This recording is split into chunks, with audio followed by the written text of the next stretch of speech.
Hello, good evening. Welcome to This Week Unloaded.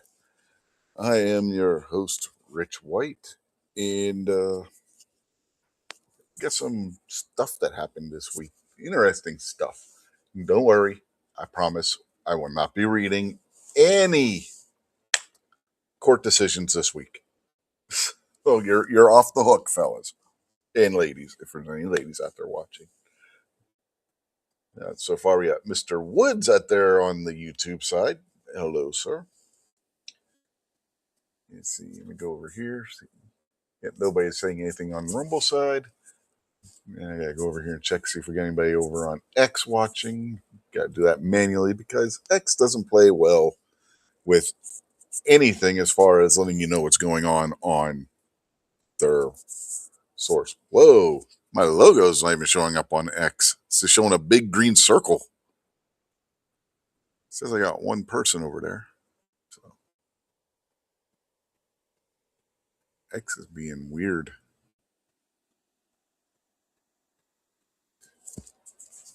Never saw that before. All right. Now we got Packrat's Attic on the YouTube side now as well. Says there is one person watching over on X, so hello to you, whoever's watching over there. But yeah, for some reason, my channel logo over there is just a big green circle. Well, now it went away, period. Now it's not showing any. Nope. Now it's back to being a big green circle. Nope, it's gone. What in the holy hand grenade of Antioch? I don't know. I don't know. Wood says it's a big green circle on YouTube as well. What the hell? Is it doing that on Rumble? Because in the studio, I'm seeing my logo. It's doing it on Rumble too. Okay. I don't know.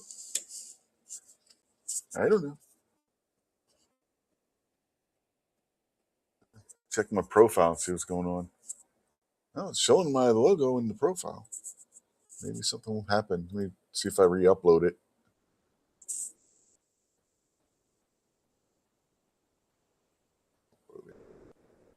Is it still doing it? Or did it finally switch over to being the actual logo? I don't know.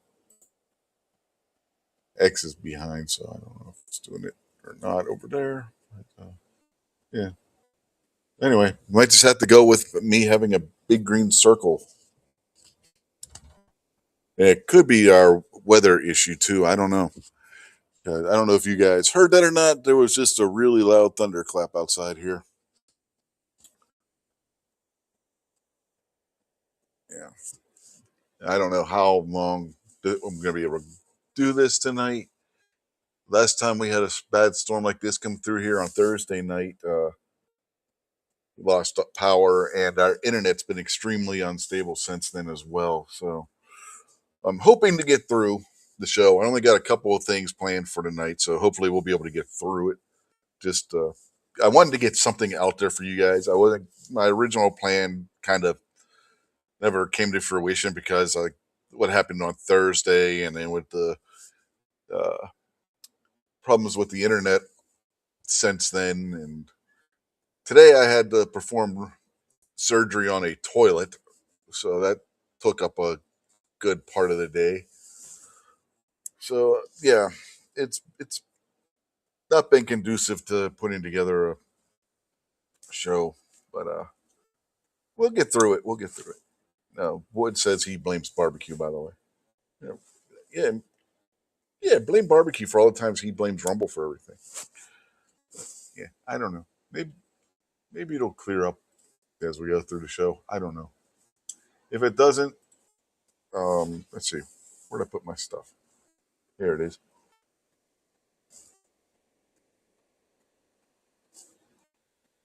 You can always just throw that on the screen. Woohoo! Now you get the big green circle behind a logo, hopefully. Yeah, just let's see. Is it going to work? Is it going to work? Is it working on YouTube yet? I don't know. It's not showing it on X yet. Hmm. The joys of beta software and having internet that doesn't want to work properly. Waiting to see what happens. Yeah, it's not showing on X. I don't know. I don't know. Can you guys see the logo I put up there? I just threw a random picture of my logo on there where my logo should be on the page. Like, yeah, I'll throw that up there and see what happens. Anyway, yes, the show always starts out with mass confusion like this. So, if for anybody new who's out there watching, so, but we do get it does get better. Just like the people that were dying in Monty Python and the Holy Grail, it gets better sometimes. Anyway, what do we want to talk about first? Good news or crazy politician news? How did you guys decide? Good news or crazy politician news? If anybody's even still out there. Is anybody still out there? Is this even still going? Showing one person on YouTube now. What happened? Oh, there goes the thunder. Am I still going on YouTube? I don't know. Well,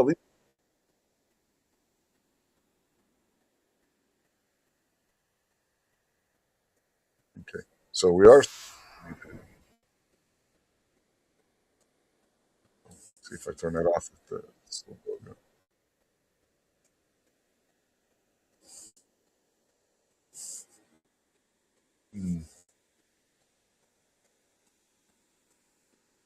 Uh oh.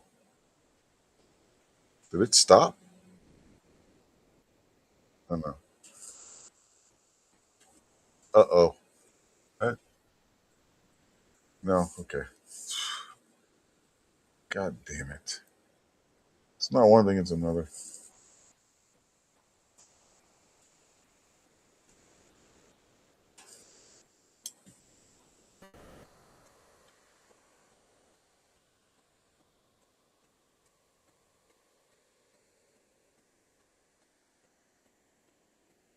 Yeah.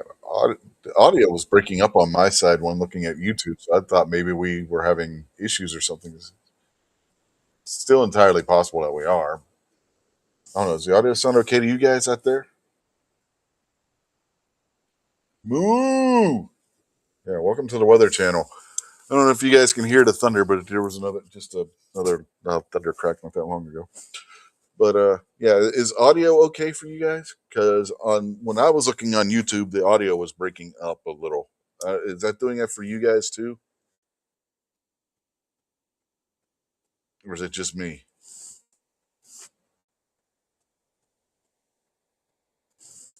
I don't know.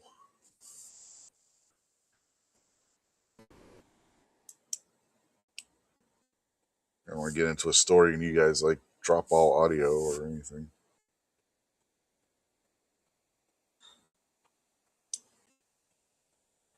Moose says he saw the radar. Okay, Moose says audio is good now. Okay, okay. So do we start with somewhat good news, or do you want to go with the crazy politician news first? Okay, so it's working fine then, Rob. Thanks. Your Calcast out there on the YouTube side, also known as Rob D.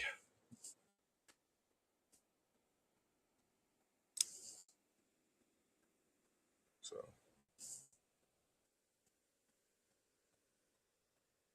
anybody saying everything over on X? Nope. Got 3 people watching on X. Even into you all. Again, having some technical issues and weather issues. Oh, good lord.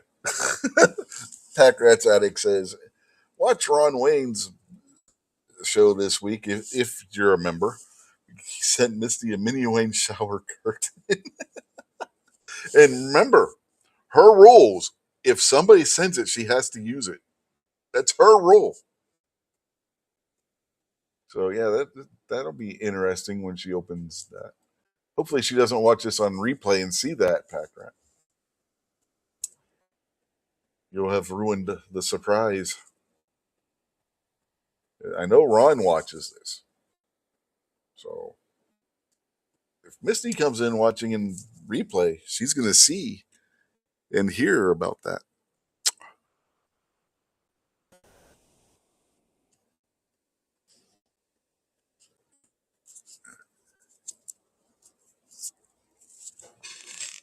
Anyway, I guess we'll start with the crazy politician news and get that out of the way first. So let me go and pull that up here. Where did it go? Good question. Where did it go? Here it is.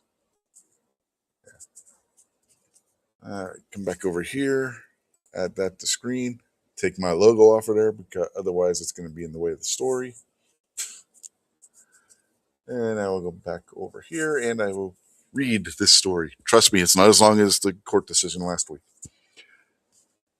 From Daily Caller in the elections category, Nebraska Senate, a Senate candidate from Nebraska, U.S. Senate candidate, uh, Dan Osborne wants preemptive mental health checks for AR-15 owners. The independent challenge. This is. I better go back up here. Give proper credit to who's writing this. It's from Harold Hutchinson, Second Amendment reporter for the Daily Wire or Daily Caller rather, and it's from June 11th of this year.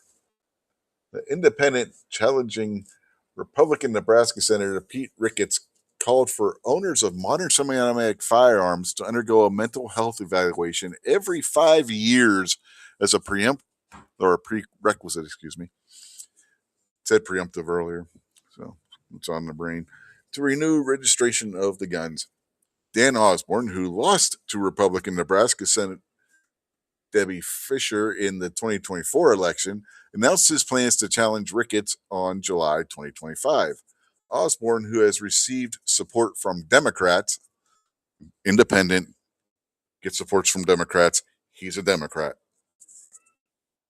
In his bid to topple Ricketts, according to roll call, suggested the measure during a town hall in June. Yes, earlier this month. Here's NRA X post about it. Nebraska Senate. No, I think it's X. Yeah, it's X. Senate candidate. Let's get the big X color right there. Nebraska Senate candidate at Osborne for Nebraska, or Osborne for NE being Nebraska, says he would support a gun registry, red flag laws, and a 5-year mental evaluation for owners of America's most popular gun platforms. This radical view would grant government control over who can exercise their constitutional rights. Yeah, apparently, he says he interviewed one person, survey size of 1 about this. And here's the results of that interview, according to him. I say, do you own an assault style rifle, an AR 15, an M16, an AK 47? Anybody see the problem there besides me? Ain't very many people out there that own an M16. Just saying. Or anything like that. He's like, yeah, I got a lot of them. Osborne claimed, according to Plains Sentinel. I said, let me ask you, would you have an issue with having to re-register those guns after taking a mental health exam? Let's say, I don't know, just throwing a random number out there every 5 years. He said, he sat there for a second and he said no. Conversations that never happened for 500, Alex. Pro-Second Amendment organizations have opposed so-called red flag laws, citing concerns with due process, with the National Rifle Association roasting Osborne's proposal in a Tuesday post on X, which I just read about. So, yeah, we can skip that because I already read that.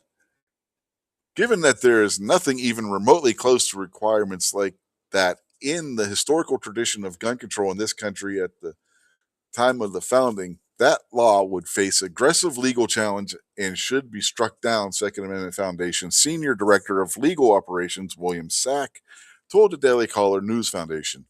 The entire premise of fundamental rights is that you don't have the burden of proof to prove that to the government when you get to continue to exercise them. Remember that because that's going to come into play with the next story as well.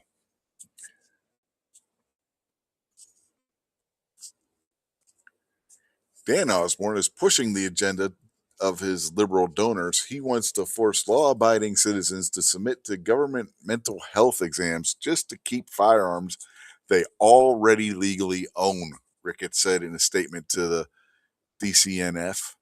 This is an extreme position, even among gun control activists. As senator, I'll always defend America's Second Amendment rights.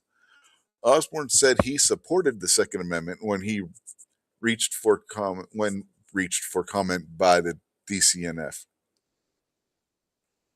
Now, I don't know, red flag laws, registry, mental health. If you want to own an AR-15, doesn't sound very supportive of the Second Amendment, now does it, folks? Says, I am fundamentally in favor of the Second Amendment for everybody. Liar. Osborne claimed.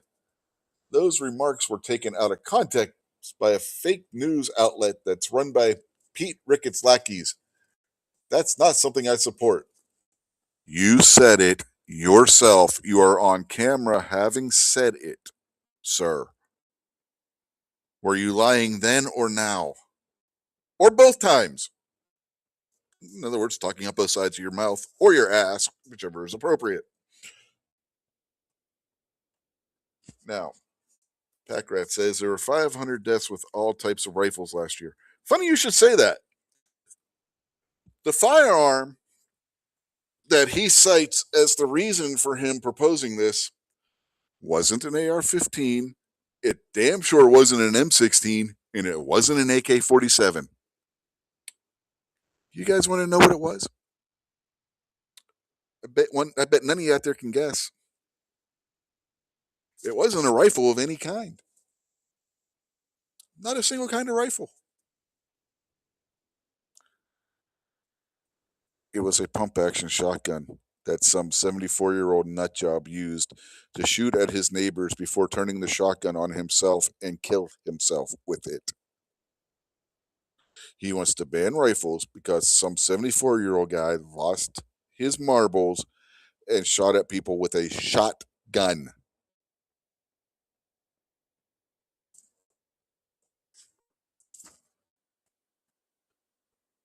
Yep.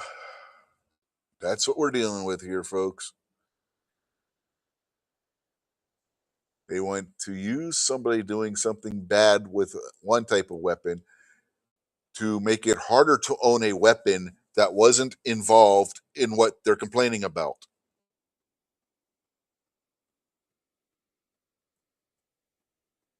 Sounds about par for the course anymore, doesn't it? Ron 28 Matters at their own YouTube site. Evening, sir.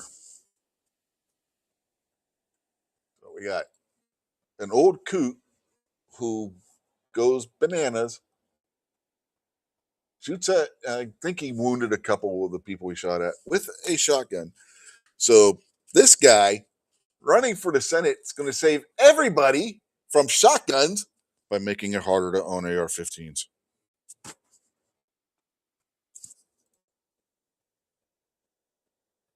You can't make this crap up.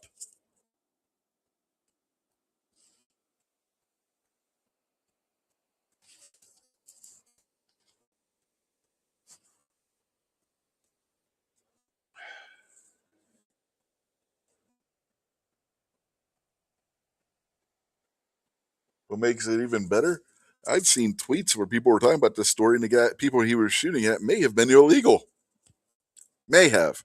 Not confirmed. May have been. They were from Guatemala.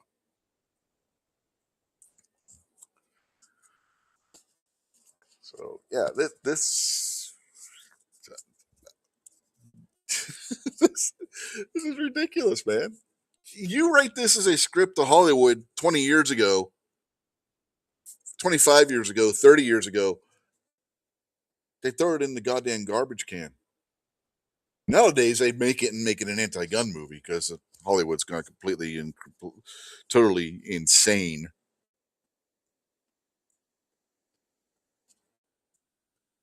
But at one time, you would have wrote this in a script for a Hollywood movie, and they'd have thrown it in the garbage can.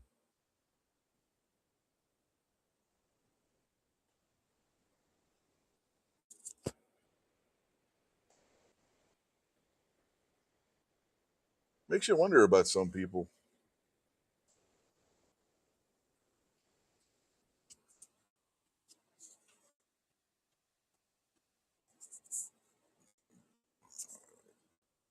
Rob says Hollywood is dead. In places, there is still actually some good things that come out of what could, quote unquote Hollywood. Probably not made in Hollywood. There's some good stuff being made by independent studios and things like that.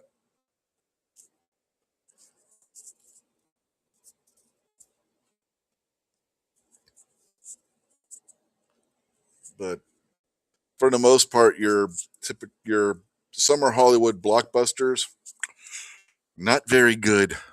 Not very good. Steven Spielberg probably just released the worst movie he ever made from every review from a reputable source that I've seen, not the paid by Hollywood reviewers. I'm talking about the independent reviewers that are on YouTube and the like. Let's see. Supergirl, bomb. The latest Star Wars movie about Baby Yoda and the idiot who thinks he's a Mandalorian, bombed. He-Man, probably going to bomb. And that's probably the best of the three. That's at least not getting mixed reviews, where the other two are both getting horrible reviews. So, not a good year for the quote unquote summer blockbuster.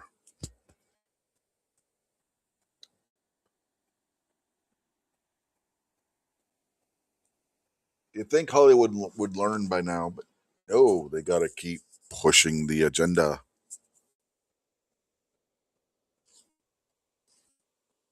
Packrat says Hollywood can't come up with an original script. Not, yeah, not the big studios. No, apparently not.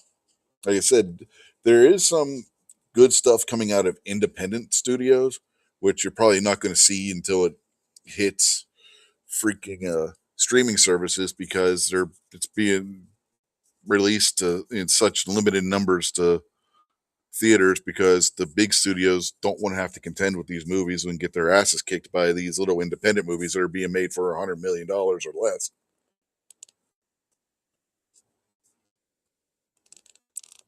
The latest Godzilla movie, by the way, I've heard good things about. So, was it minus zero now, minus one now? That last one was minus zero. This one I think's minus one, something like that. Anyway, the latest Godzilla movie is supposed to be really good. Sequel to the last, direct sequel to the last Godzilla movie. Remember, not all Godzilla movies were sequels to the ones preceding. Um, but yeah, and that movie was made for $25 million. Supergirl, the estimates are that that movie was made for $500 million. Supergirl gets terrible reviews. The new Godzilla movie, I've heard good things about it. Accurate says they are remaking TV shows. They've always done that, though. You look, there's always been a somewhere that they remade a TV show or made a sequel to a TV show. Christ, in the 80s, there was a sequel series to Leave It to Beaver that was on TBS. So, I mean, that's nothing new there.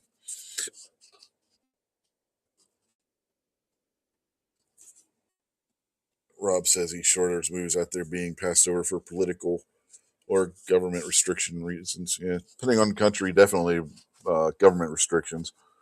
Like, I wouldn't want to try and make a movie in the UK right now with their stupid laws that they have over there. They're putting people in jail for preaching the gospel on the street corner in the UK.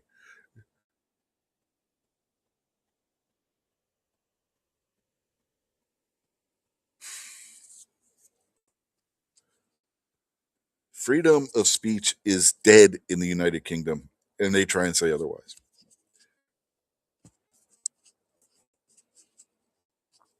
Packrat says they're using too much AI. Not necessarily AI as much as computer graphics that are terrible.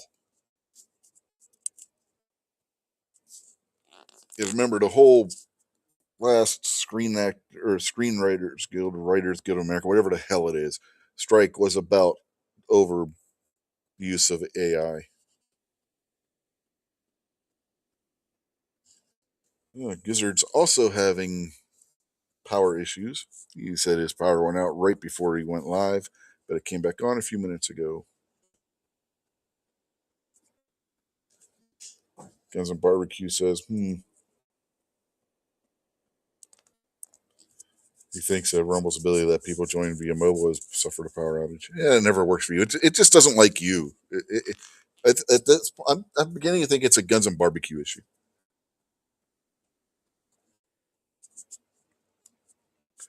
Packrat says, he bet they couldn't make a James Bond movie now. Guess who owns the rights to make James Bond movies? It's not a British movie studio anymore.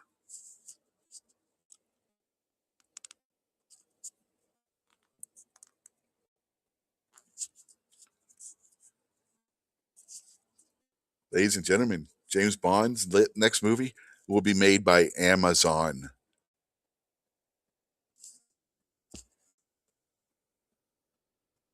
Amazon owns the rights to James Bond.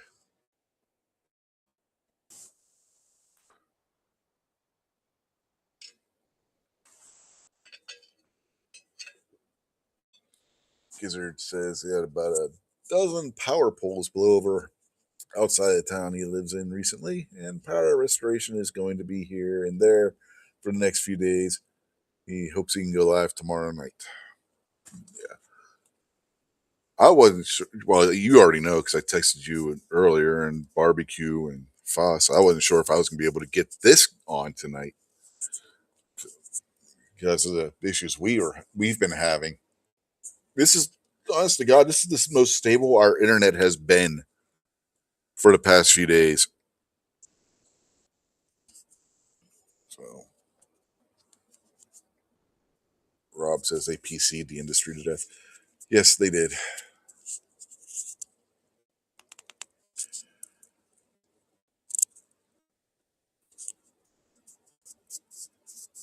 Barbecue says the UK has no freedom of speech. They have no document protecting citizens' rights. There's one place in the UK which is supposed to be guaranteed free speech. That's Speaker's Corner, which is a section of, I believe, Hyde Park in London. They're arresting people there for arguing with Muslims in in Speaker's Corner and preaching the gospel there. So the one part that is supposed to be guaranteed to have free speech in the UK doesn't have free speech in the UK anymore. So yeah, did they ever have full? No, but they'll tell you they did. Keir Starmer will still tell you they do, but they don't.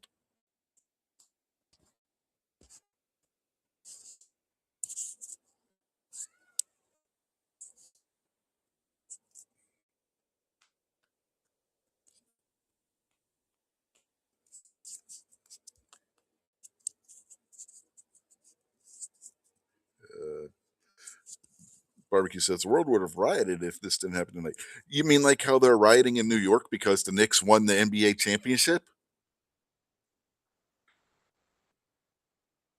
How big of a shithole does a city have to be to riot when you freaking win a sports championship?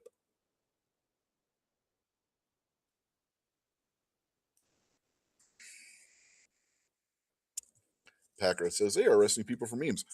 Yes, they are. They're banning people from entering the UK for posting memes.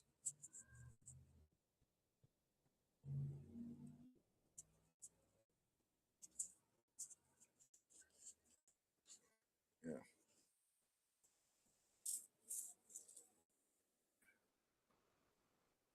Oh, Jacob Bess is out there. Evening, sir.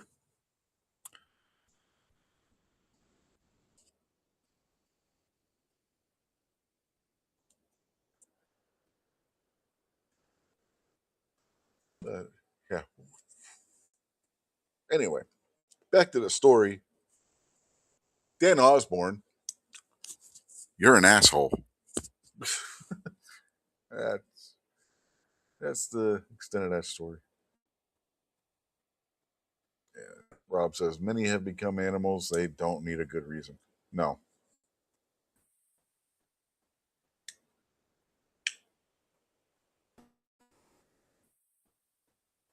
Gary says they should just ban people in the UK. Period. You know, speaking of people in the UK, John Cleese is getting more and more red pilled every day. I swear. Gary, I think you've followed him on X, or brought up things that he said on X before.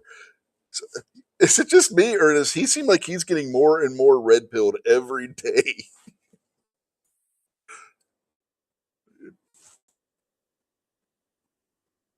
He started calling out the Muslims for the rape gangs and stuff over in London, and now he's flat out saying that the Labour Party, who he has been a member of, needs to go.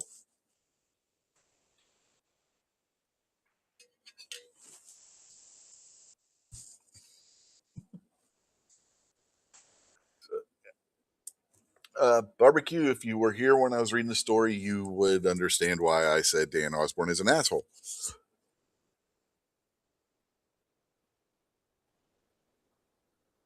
Rob says any excuse to show their ass, and it's shown. Fortunately, it's never the ones we want to see. Mm-hmm. Yes, John Cleese from Monty Python, Gary.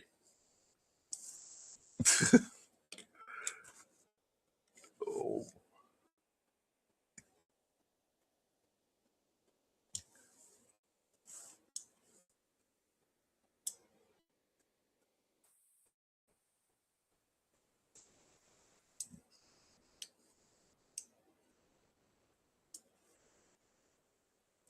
yes, that John Cleese, Sir John Cleese, if I remember correctly. I believe they knighted him at one point.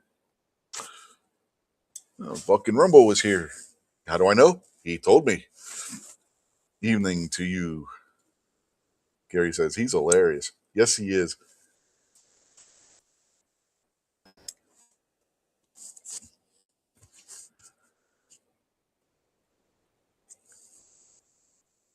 Rob says it's raining cats and dogs. Yeah, it's coming down pretty good here. Thunder stopped. Oh man, but we have a severe thunderstorm warning until 11 o'clock. So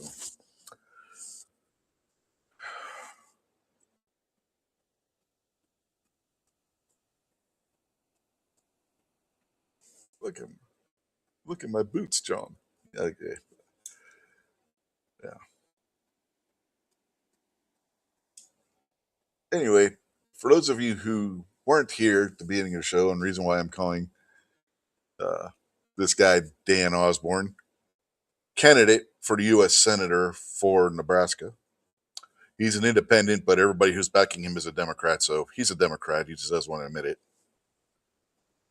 Nebraska Senate candidate says he would support a gun registry, red flag laws, and a 5-year mental evaluation for owners of America's most popular gun platforms. And those gun platforms, according to Mr. Dan Osborne, are the AR-15, the M16, and the AK-47. Show of hands, how many of you out there own an M16?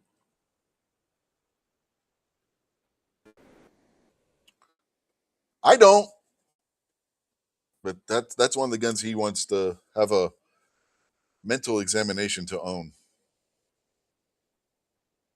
As Coulion Noir put it, he wants to put a subscription on firearms controlled by the government. The question I want to know is, who's this guy saying has to pay for the mental examination that he wants you to go through every 5 years?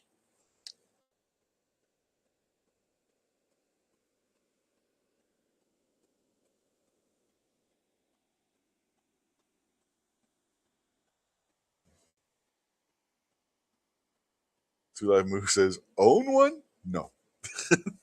Do you rent one?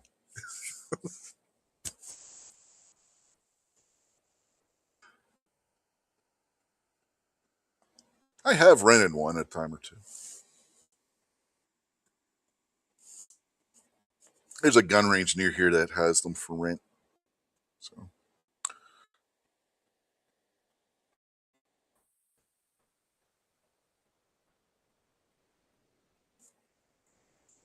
but is it technically renting if, as a term of your range membership, you get to use them for free? Rob says he was issued an M16A2 but didn't own it. Yeah, I've been issued an M16A1 and an M16A2 at various points in my life. During RTC summer camp, we used M16A1s. I like the A1 better than the A2.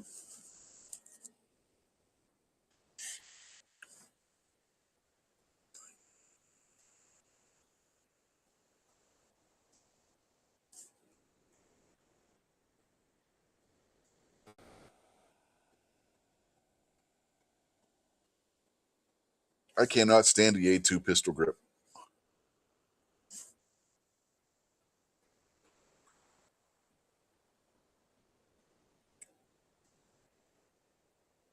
Sights were a little easier to adjust on the A2, I thought, but I think the A1s had better sight picture. Maybe it's just me. I don't know. Overall, I like the A1 better.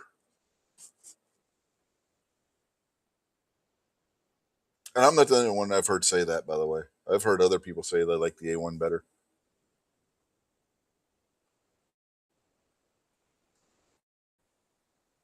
Moose says he was issued an arrest warrant.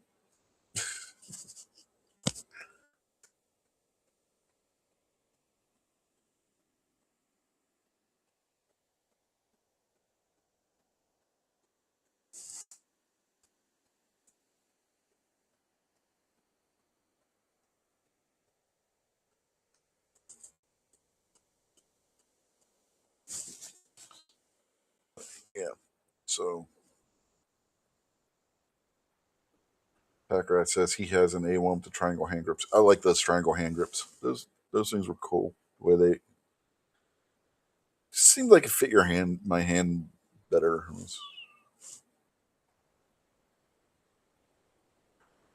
Rob says the finger nub helps when standing at low ready all damn day. Maybe it might. It might. But I can't. I don't like the feel of it. I do not like the feel of having that one finger groove between my fingers like that. I can't stand it. It bothers me.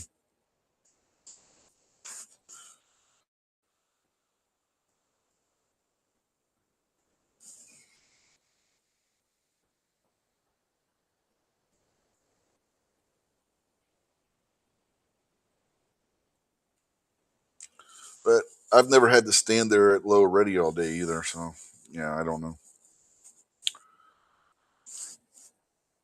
Even Norm Basic never had to do that. So Yeah. If you've had to do that, yeah, it might help with that. I can't speak from personal experience on it though. So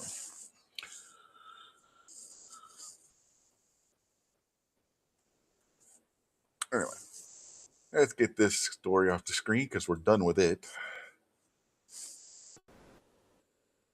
Right.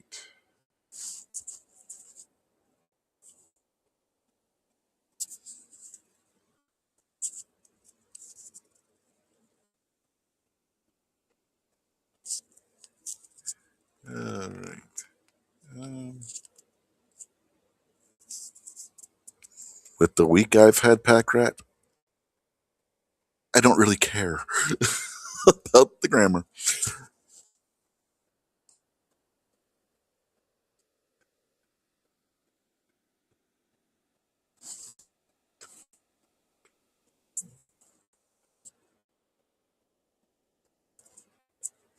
Oh, you're talking about what you had. You had the A1, which trying. Never mind. I thought you were correcting my grammar. I thought maybe I said something stupid.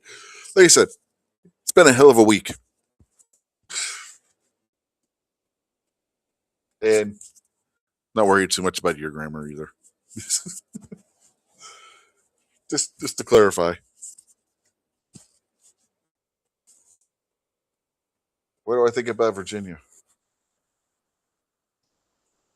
We've been talking about Virginia. Yes, I know. That's why I put the picture on there, but did it take the picture off again? It did. Yeah, I had to take the picture off. Yeah, already aware of that, Gary. It's been doing that all show. Don't know why. I haven't been able to figure out why.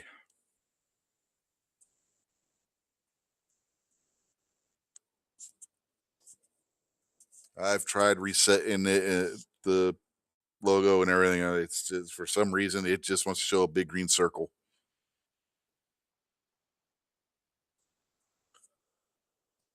So no idea why. I've tried doing this and then that. I've gone into Rumble itself, tried updating my profile. On my end, it's all distorted, looks like a damn JPEG when it's not. So I don't know if it's something to do with my internet or what, but yeah, it's been doing it all show. And I don't know why.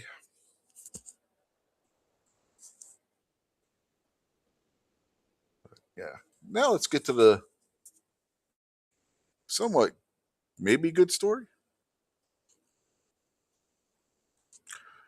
Okay, where are we at here? Where is that? Where'd it go?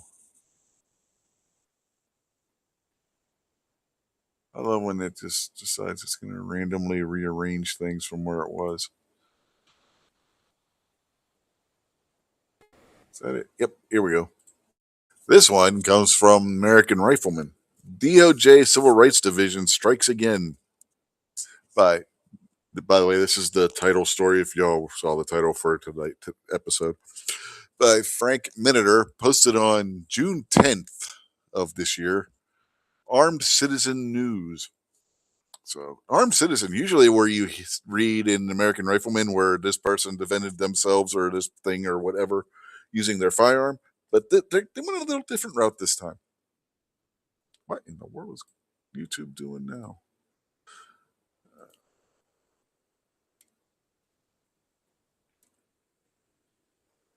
So, anyway, let me go back over here. It would help if I share it over here. Yes, that helps. Now you can see what I'm talking about. All right.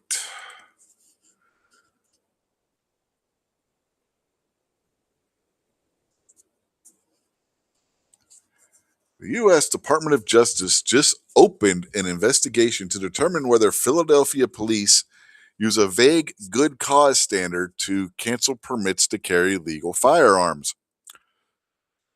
Remember, I said earlier that this ties into the last story because yeah, this is it right there. I have directed the Civil Rights Division through our Second Amendment section to defend law abiding citizens from local authorities who infringe on the right. It should be on the right, not infringe the right, but infringe on the right to safely carry legal firearms, said Assistant Attorney General Harmeet K. Dhillon of the Justice Department's Civil Rights Division. Law-abiding Americans, regardless of where they live, should not have to worry that their city will revoke their means of self-defense. In this case, before I go any further, it needs to be stated that Philadelphia has been smacked numerous times for just this type of thing by the courts in Pennsylvania already for infringing on people's rights and violating the state's preemption law. They're doing it again because they're just going to keep doing it no matter what the courts have to say at this point. Anyway, in this case, the DOJ says its investigation is focusing on Philadelphia Police's handgun permitting system.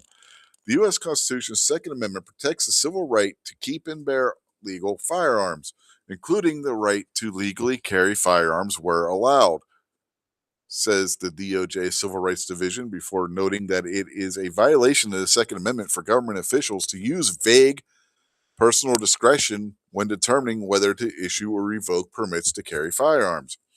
Indeed, in District of Columbia versus Heller, 2008, the U.S. Supreme Court ruled that the Second Amendment protects the right of law-abiding citizens to possess firearms that are in common use for lawful purposes. Also, in 2022, the High Court held in New York State Rifle and Pistol Association versus Bruin that permitting officials may not base gun licensing decisions merely on their own personal feelings, opinions, or politics.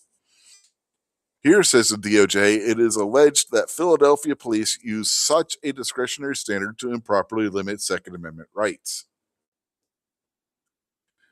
Dhillon has worked to institute and enforce President Donald Trump's executive order protecting Second Amendment rights.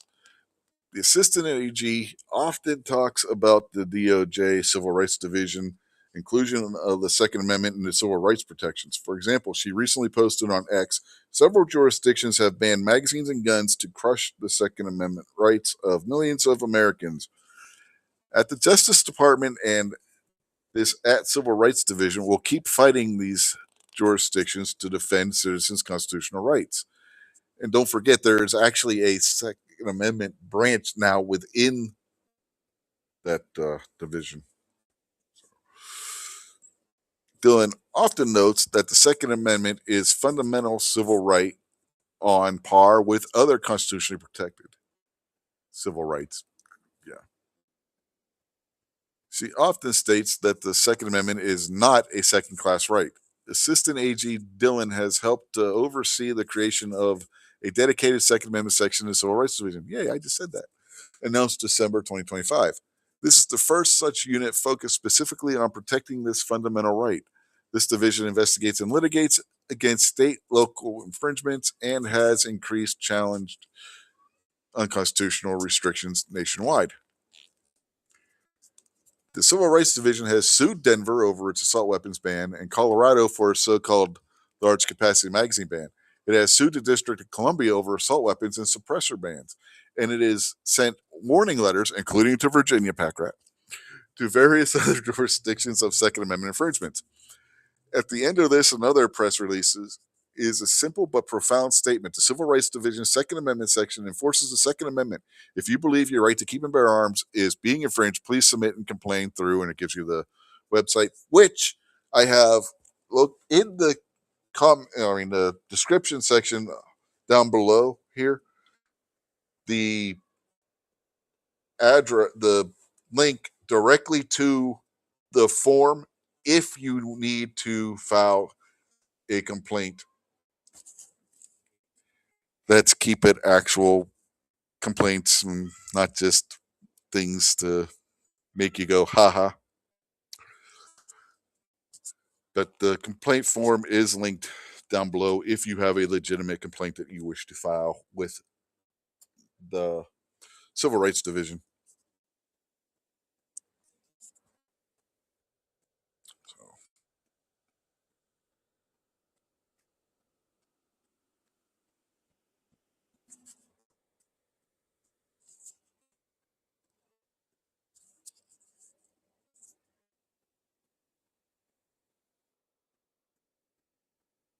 No, that's not. If you live in Philadelphia, they don't want you to be able to carry.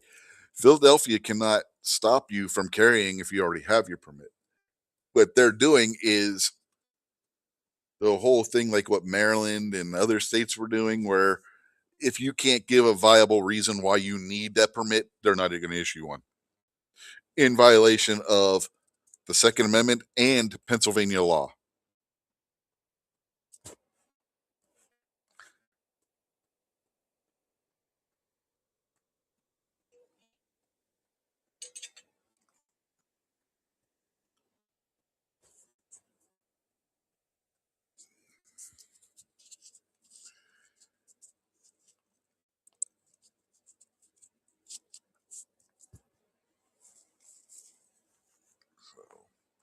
Yeah, Philadelphia is trying to prevent people from being able to get permits, and the DOJ says, not so fast.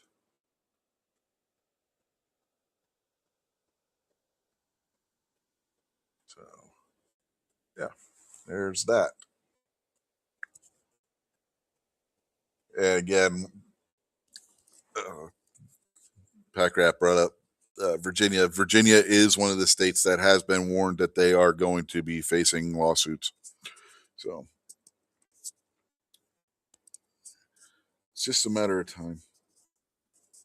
Yes, barbecue, and in violation of the Pennsylvania Constitution.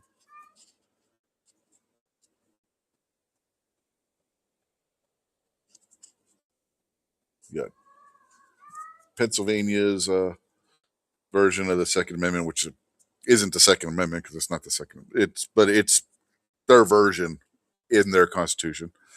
You have their preemption law, which prohibits a city from passing laws that don't agree with state law. And then you have the actual Second Amendment that it also violates. So,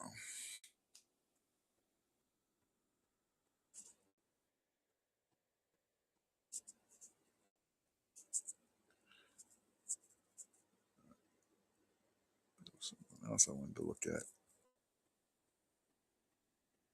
Gun of the week. I think this is a video though. Gun of the week is usually a video. Yeah, it is. How long is it? I don't know. It doesn't say. Oh well. Yeah, this is the new 590. If you guys haven't seen it, the one that instead of having your standard shotgun stock has more of a AR-15 style, but the way that the stock mounts, it's directly in line with the top of the receiver and not dipping downwards at a crazy angle. I want one. They're cool. I was playing around with one at the Great American Outdoor Show this year.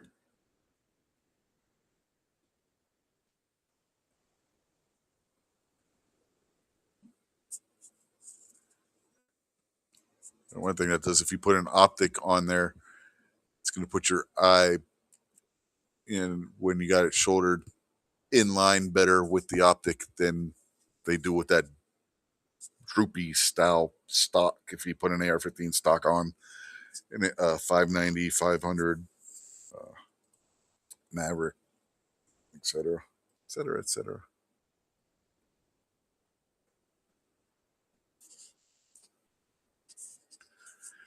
Yeah, Virginia is getting overrun with lawsuits, and I saw something in passing about there was a major decision in their Supreme Court that may have put a halt on their assault weapons, in quotations, ban, but I didn't actually get a chance to check out the story itself.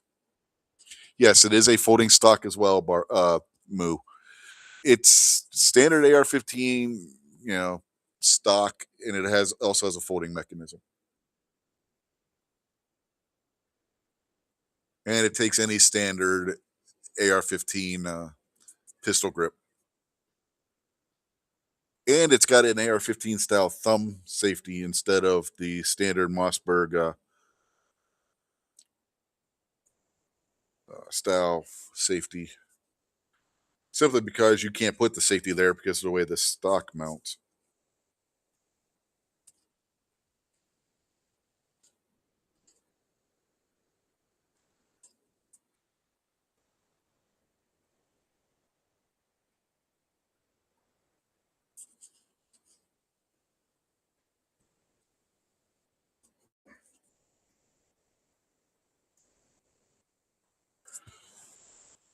Yeah.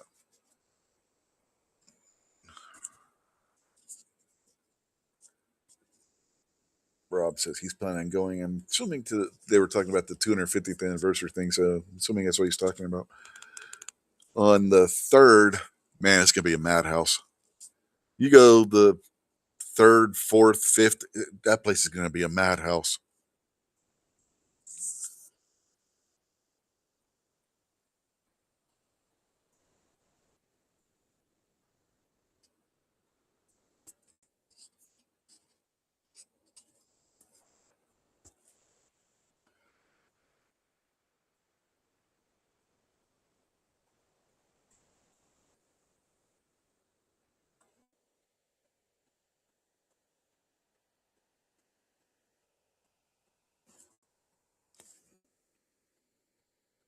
I don't know how much they got. There's a story.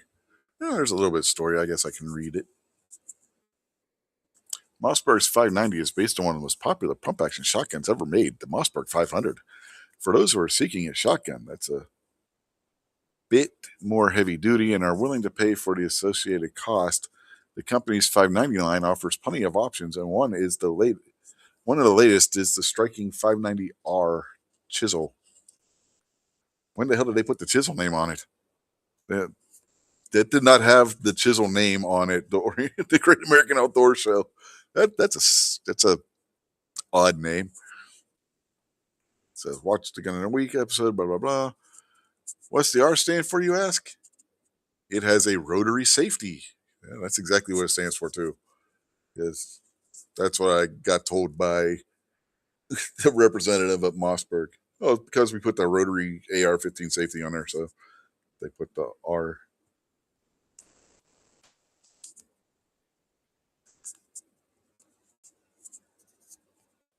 American Rifleman Executive Editor Jay Grazios said, if you're a fan of the AR-15 style rifle, you'll recognize that immediately. You'll also see the pistol grip. We have a collapsible stock. This one also folds. It's from Chisel Machining. Okay, that's why they're calling it the Chisel. And that's one of the options you can choose with the 590. But again, they didn't have the Chisel name. At least I don't think they did. I'd have to check my pictures from Great American Outdoor Show. But I'm pretty sure they didn't have the Chisel name on the gun itself. Is the safety ambi? Yes, it is.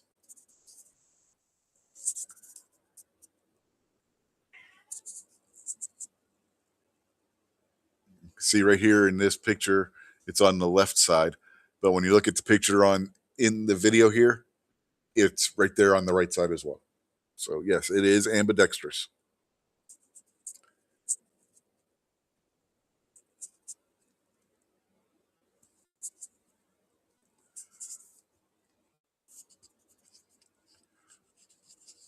Other upgraded features found on the 590R Chisel include a top pick titanium rail for mounting optics. A set of Magpul Embus 3 flip-up sights are included with the gun, as well as flat face trigger, interchangeable recoil pad, integrated heat shield, Cerakote finish receiver, and an enlarged and beveled loading port. At the heart, though, it's still a 590. There's twin action bars, steel to steel lockup, Grazio said. It's just a super, super solid 12 gauge shotgun with a 3-inch chamber.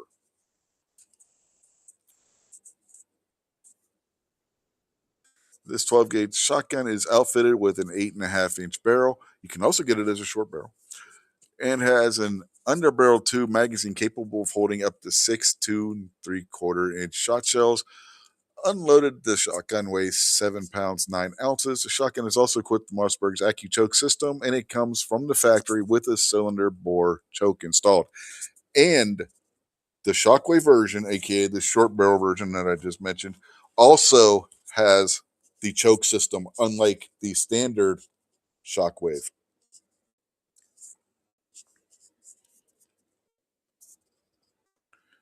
Traditionally, with folding stops, collapsible stocks, and that sort of thing, folks are concerned about what's the recoil going to be like. Grozga said, I can tell you this recoil pad does a heck of a job. I shot one of these gun sight when they launched it, and I, at the time, unknown to me, had a torn rotator cuff. Ooh, that had to hurt. And it was not unduly painful. Yeah, I can bet. So if I can do that, if you're 100%, this is going to be super easy, super fun shotgun to shoot. It's a 590. It just has a different safety barbecue.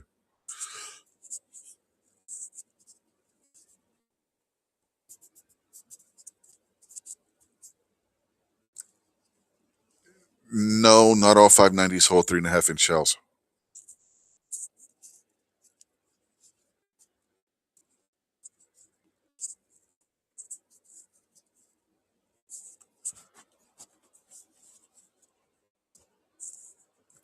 Just like not all 500s hold 3.5 inch shells. You can get a 590 or a 500 that does, or you can get a 590 or a 500 that doesn't.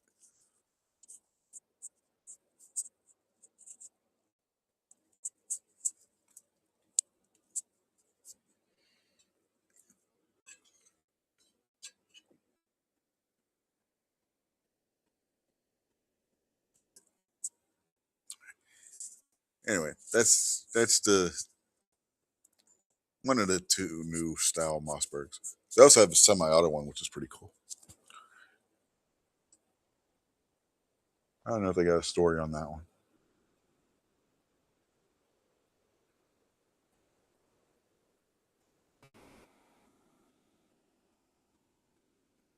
Let's see, do they have a story on the other one?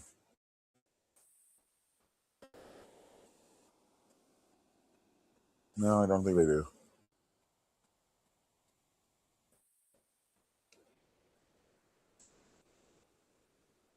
Oh, I guess two stories for American Riflemen for one night are enough.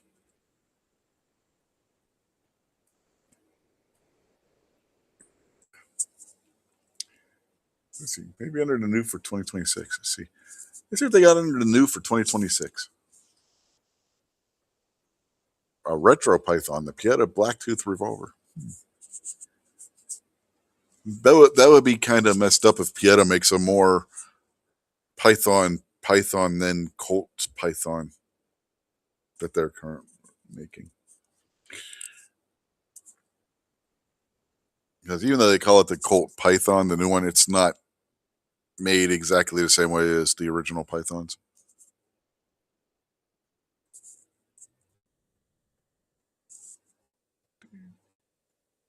Let's see. Well, they got a whole guide of what new guns there are for 2026. You want to look at that? Should we look at what's new for 2026?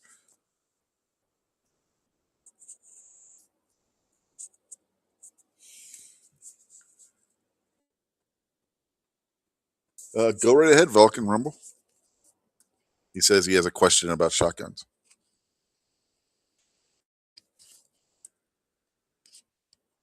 2 minutes behind. Hit the live button.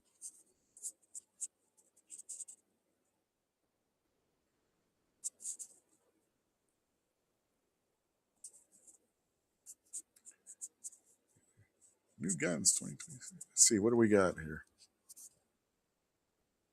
New handguns. Archon Type B Gen 2 compensated. That's definitely going to be a 9mm. Guarantee you. Which means barbecue's not going to like it. Yep. 9mm, 18 rounds. Standard Glock 17 style 9mm handgun. He even uses Glock sights.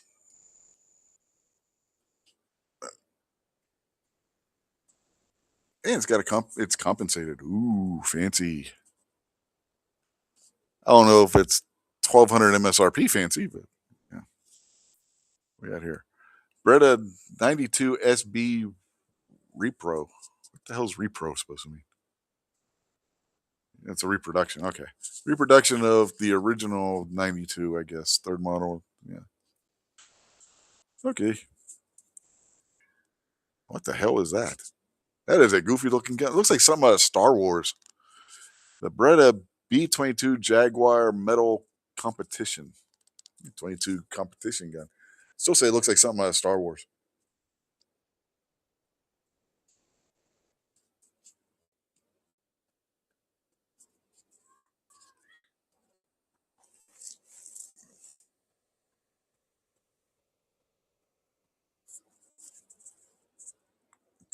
Packrat says Glock sights are the worst. Hmm. The aftermarket sights you can get aren't bad.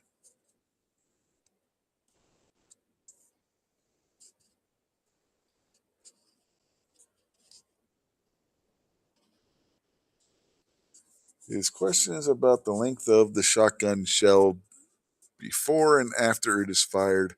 Some companies seem to say that they can hold a shell, but they may not be able to extract the shell. That's because of the hulls. That's what it's called a hull, like a boat hull. The When it's open, may not be the same length as what the chambered shotgun was meant to hold. So yeah, you can have a certain company's shell work fine, perfectly fine. Extract, not have an issue. Then you'll have another where it opens up farther and it causes a jam, like what Gary's saying. And when the extractor goes to pull it out of the chamber, it slides off because yeah, it. Most U.S. made manufacturers, you're not going to have an issue. It's mostly going to be with cheaper foreign shells that you can run into that issue. So, yeah, that's just something to keep in mind. Yeah, and like Packrat said, the type of crimp that's used. I said most U.S. manufactured shells, Federal, Winchester, Remington, etc. You'll be fine. It's when you get into the more foreign shells, especially like if you got any Wolf or brands like that, the cheaper made ones, you could possibly maybe run into a problem. But even in those situations, you're generally not going to have an issue anymore. They've generally come more in line with other manufacturers now to where is it possible to have happened? Yeah. Is it likely to have happened? No.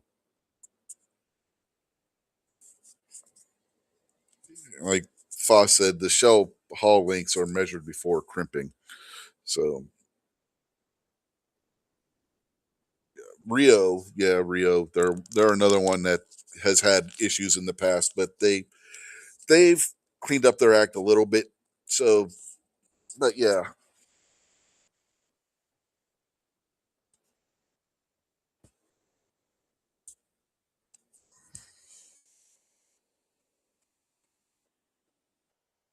no, it's not the yeah. Rob said it's he doesn't think it's a problem with the average shotgun. He has an issue with a few different brands.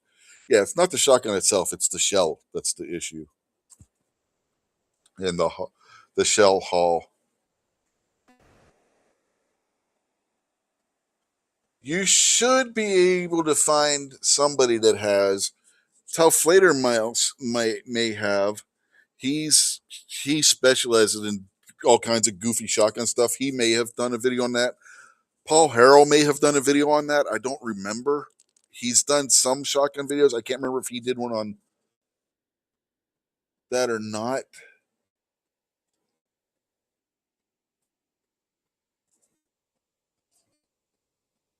So, yeah, just you'll have to do a search on YouTube. But I'm sure you'll find somebody on YouTube that has a listing of that stuff.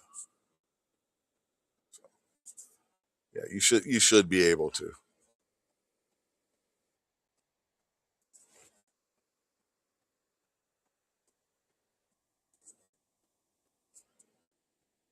Versa B9 BP9FS.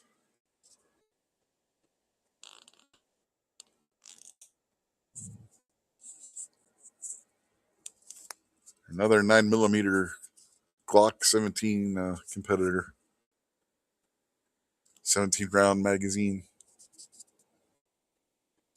Its optics cut. Wow. Whoa. Its MSRP is only $450.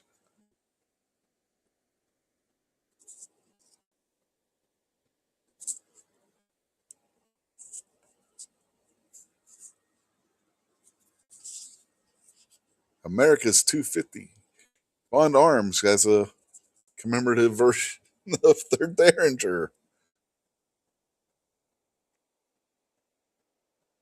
What caliber is it?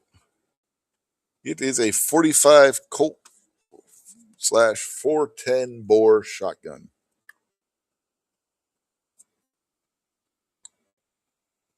That'll be fun at parties. That was a joke, YouTube. 600 MSRP.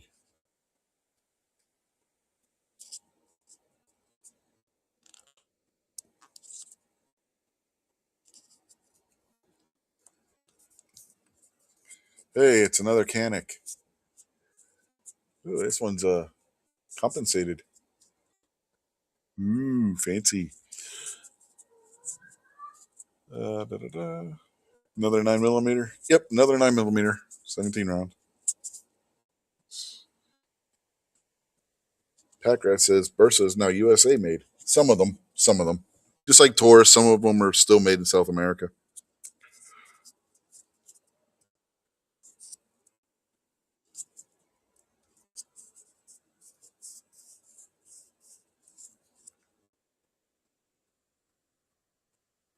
Rob says, considering most eject on an angle, a little extra length shouldn't be a problem. With a pump action or a single or double or single shot, double barrel, or even triple barrel, yeah, it's mostly semi-autos where that gets to be an issue with the haul length after being fired.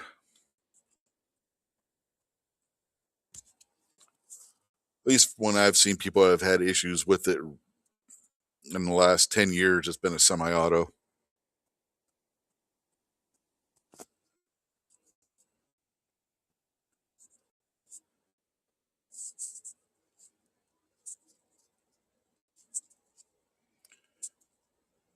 Packrat says Bond Arms now has a suppressed Derringer.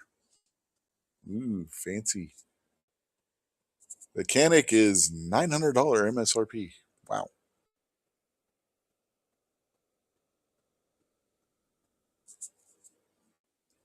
Charter Arms Boomer.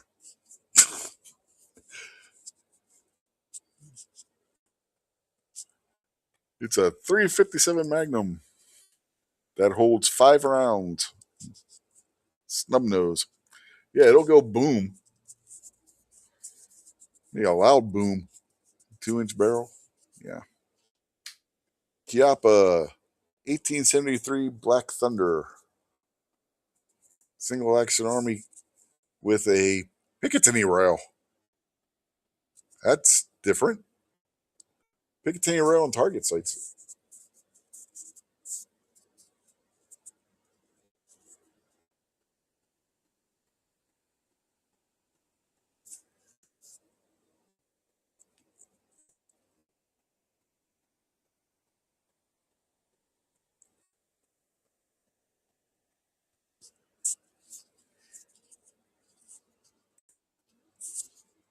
Yeah, see, Rob, I didn't call out your mistake because I'm used to reading your writing.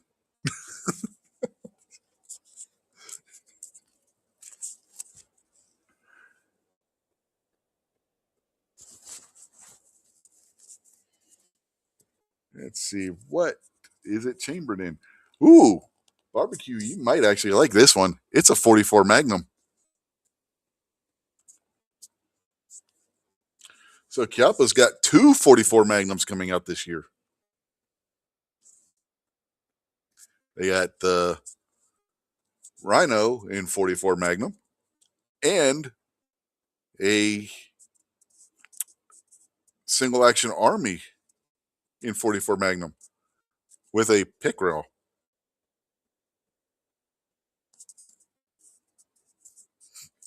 The M5 says the Charter Arms Boomer is loud and drives with the blinker on.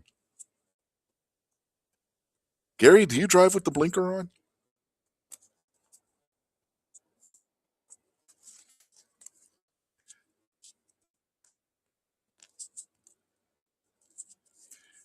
MSRP on the Chiappa is $1,200. Not entirely terrible. Barbecue must not be out there. He hasn't said anything about the 44. Oh, no, there he goes. Yeah. Got a 7.5-inch barrel, holds 6 rounds.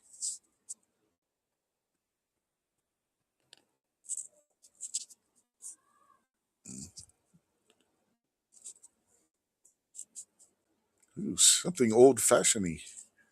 Cimarron Firearms, 1847 Walker. Ooh. Comes with a cap and ball cylinder and a 45 Colt conversion cylinder.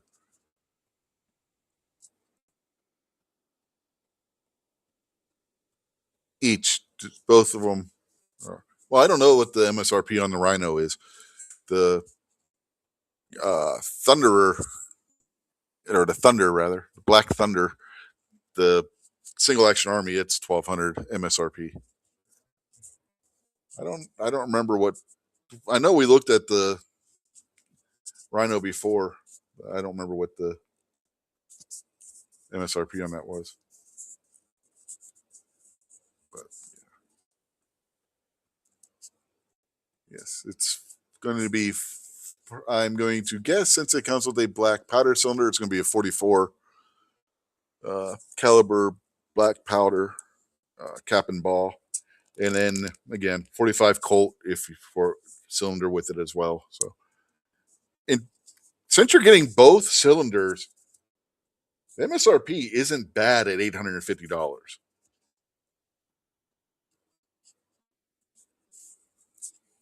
That's actually not a bad price for that. And it's one of the engraved styles too. Yeah. Not a bad price for that, all things considered. Garage Guy 879's out there in the YouTube chat. Evening, sir. Next up, we have the Diamondback SDR-A revolver. That's a 38 special snubby.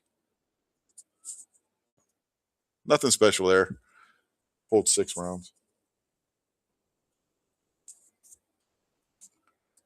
The EAA CMXX Witness 2311 double stack.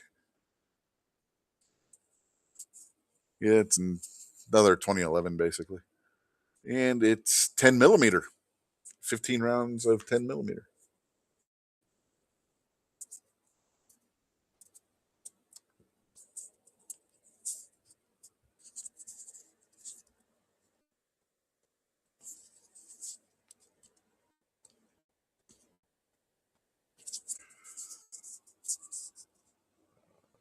So, yeah. $1,230 MSRP on that for an EAA. Wow. Their prices have come up a little bit though. So integrally compensated 10 millimeter.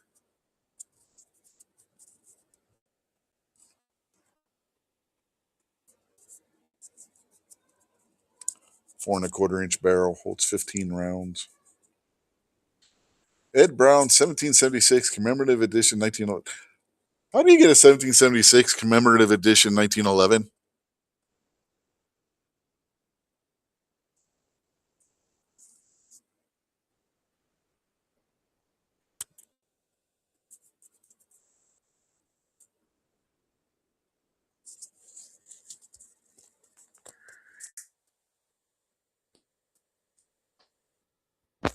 Actually, barbecue, $1,230 MSRP is cheap for a 2011. 2011s are expensive, like Foss said.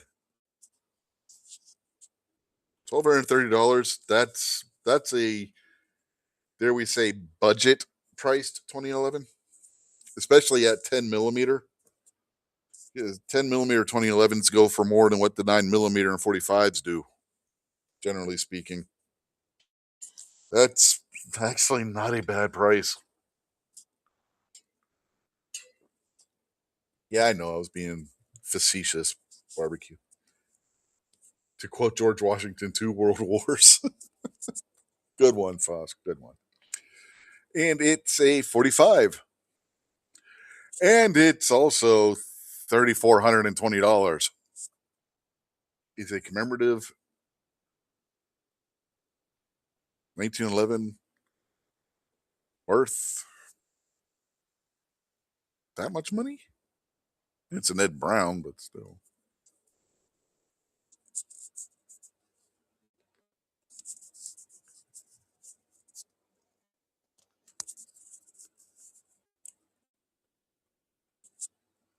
F FN America FN 309. Is that new? I thought that came out a little while ago. Oh well. Anyway, typical 9 millimeter. No, not typical 9 millimeter. This one holds 20 rounds.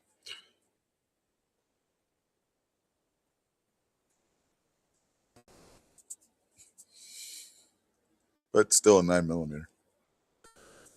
Freedom Ordinance FM9D belt fed? Hmm. A 9 millimeter AR-15 style pistol that's belt fed with a 100 or 150 round belt. Put a force reset trigger in there and you can have some fun with that thing.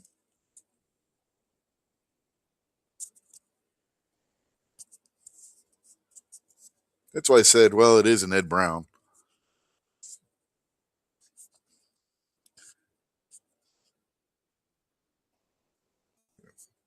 It is also is available as a carbine. That's probably also expensive. Yeah, $4,248. Does it being belt fed uh,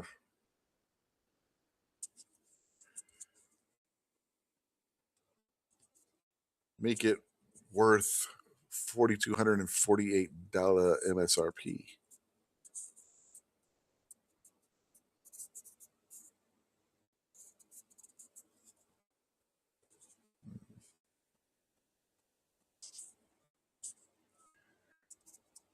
G-Force Arms Jawbone 45 ACP uh, AR-15 style pistol.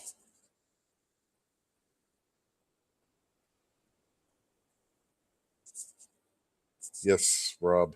So I said, sounds like a fun time at the range, but you know,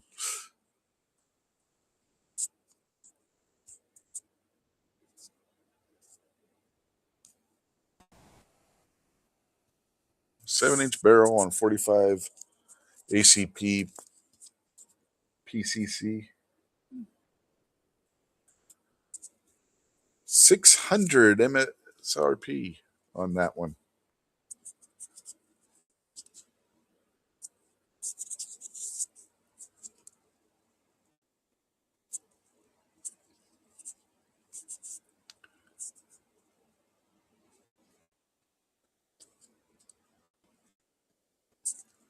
Yeah, Packard said Hotshot Dustin had one with a FRT. Yeah, that's why I said put an FRT in it. And,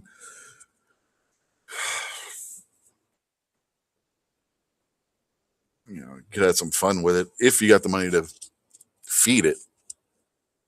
But at the price that they're wanting for it, it better come with an FRT. Oh, gee whiz, they got the Gen 6 Glock. Yay. Is that technically new for 2026? It came out at the end of last year. Or they announced at the end of last year. I don't know. But it's just a Glock.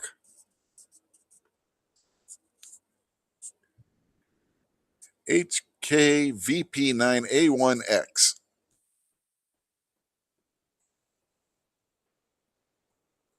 That's getting as ridiculous of a name as some World War II tanks.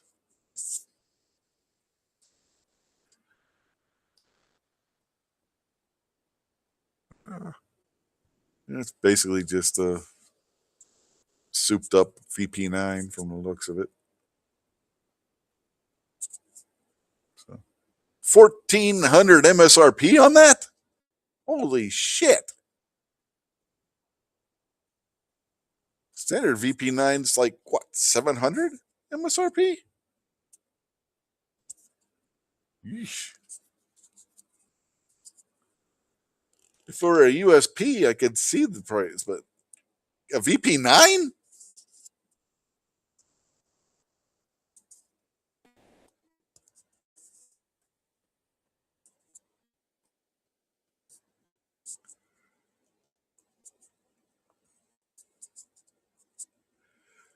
Garage Guy says a lot of Glock people are buying the Ruger RXM.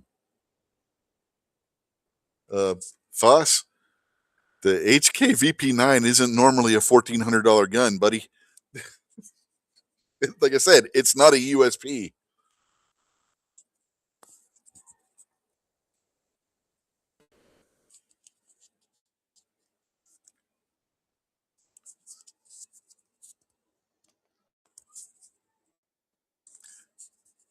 Cannot answer that question, Gary. It does not show the magazine. I know the meme you're referencing. I know. English 2035. Okay, that's a new one. Oh, it's a modernization of the high power. So it's going to be another 9mm. It'll make barbecue wet. Suppressor height iron sights, G10 grips, Delta Point Pro optics cut. Yeah. And the safety, 15 rounds, 9mm. Yeah. $731. Justin Grimm's out there.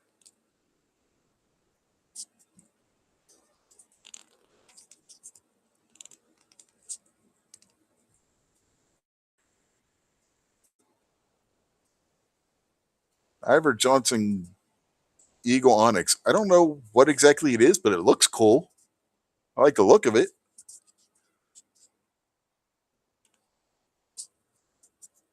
That two-tone black and like copper look to it.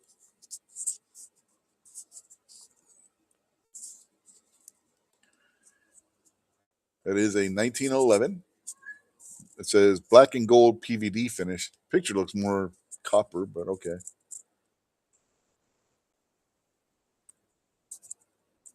It is an all steel affair.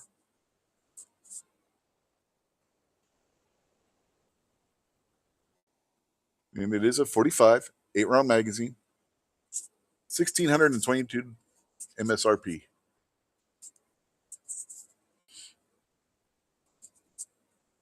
I like the looks of it. Packer said it's a barbecue gun. It's a barbecue once gun.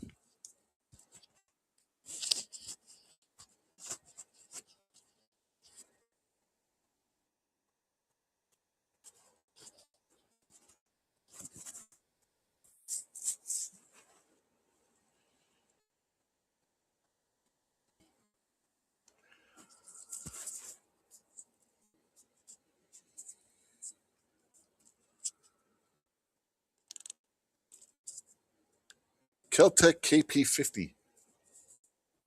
Looks kind of like the old Soviet Bison. Looks like he uses the same kind of magazine. Does it?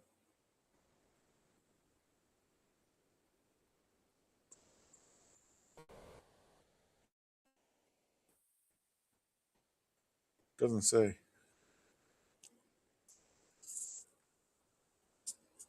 Buck and Rumble, you've been listening to Ozzy too much. I don't mean Ozzy Osbourne. I mean Ozzy Osbourne. everybody's favorite holster maker. Yeah, that's interesting looking for a Kel-Tec.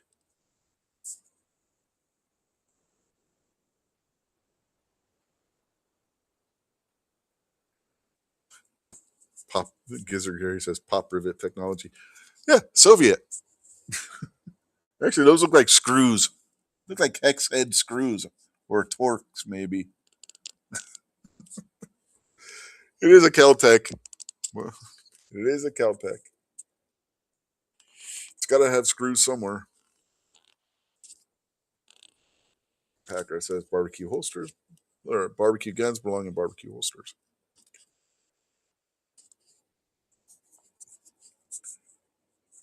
It is 5.7 by 28 millimeter, and it holds 50 rounds.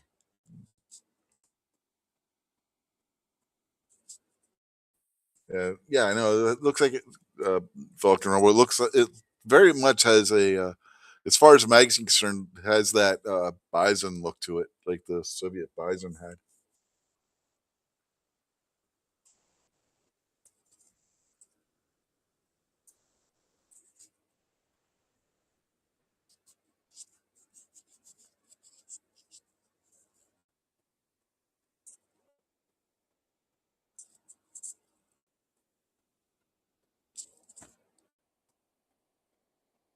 No, it's round. The magazine's round. The P90 the P90 PS90 magazine isn't round.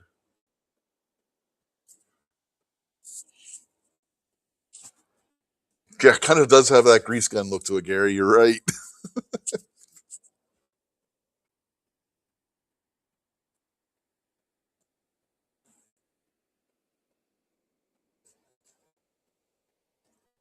What the hell is this?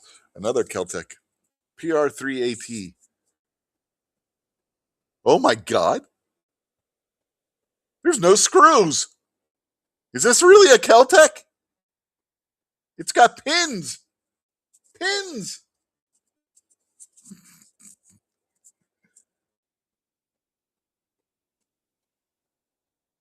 That can't be a Kel-Tec. It says Kel-Tec on it, but it doesn't have screws.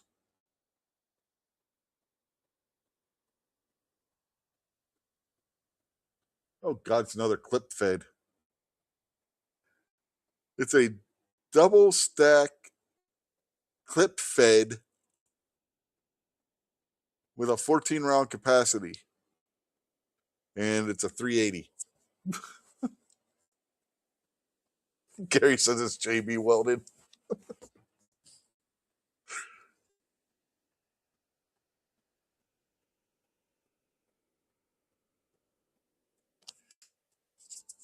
No, I was astonished, barbecue, that it didn't have screws. I wasn't exactly excited about it. It's a Kel-Tec. Rob says maybe super glue, so long as it's actually works. $400 MSRP on that one. The previous Kel-Tec had an MSRP of $1,100.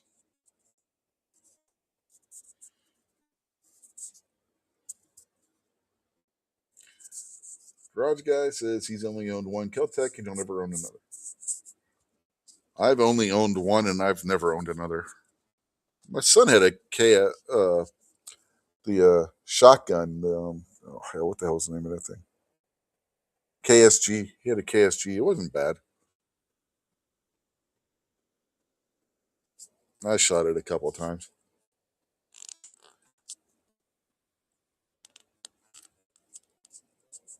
The Kimber 1911 DS Warrior. We've already covered that on the channel before.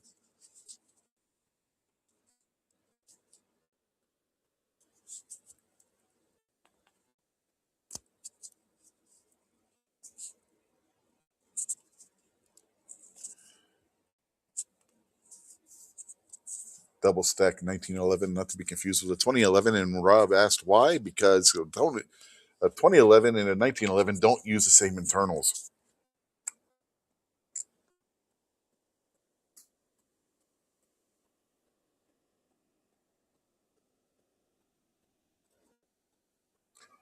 Packer said he had a P11. I had a P11 as well.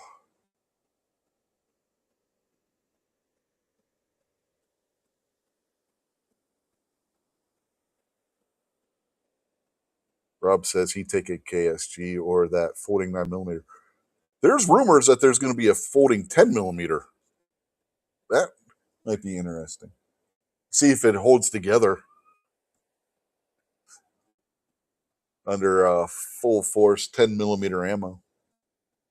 Being a Caltech, see if it flies apart or not.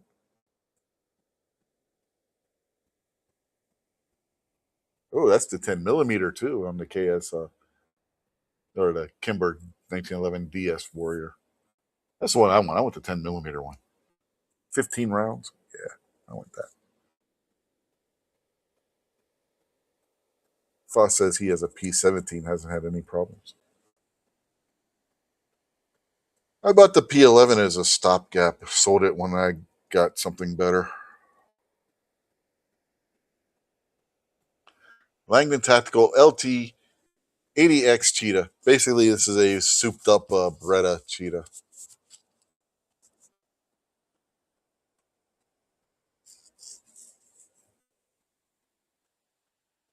Packer says they make the Kimber in 45 or 10mm. He'd take it.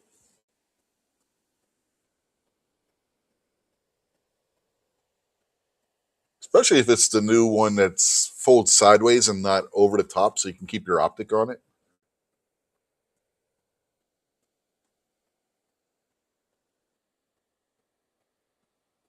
Rob says he actually likes to look at some of their products. Yeah, Caltech has some cool looking stuff, but it doesn't always stand up to scrutiny on when in actual use. They do innovate. I'll give them that. Caltech does innovate.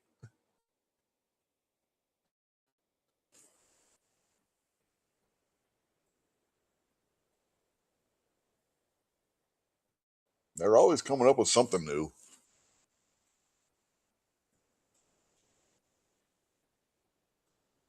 Can you imagine the price? Imagine no more Vulcan Rumble. It's 1,375 MSRP. But it's a Langdon Tactical. You're going to pay a little bit. So for a Langdon Tactical, that's not terrible.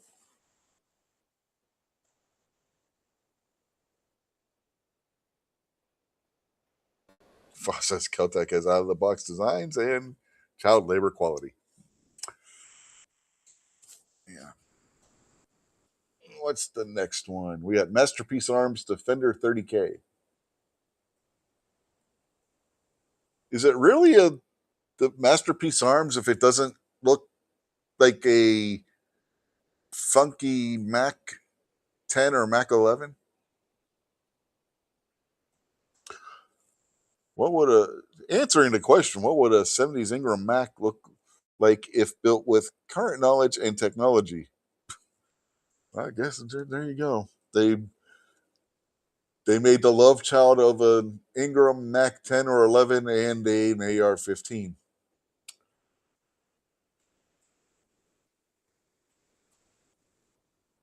Barbecue says Caltech's designers need to go work for Ruger. Ruger might innovate then. But Ruger is now going to be owned by Beretta, so yeah. And that's a 9mm, 34 round capacity. $900 price tag on the MSRP.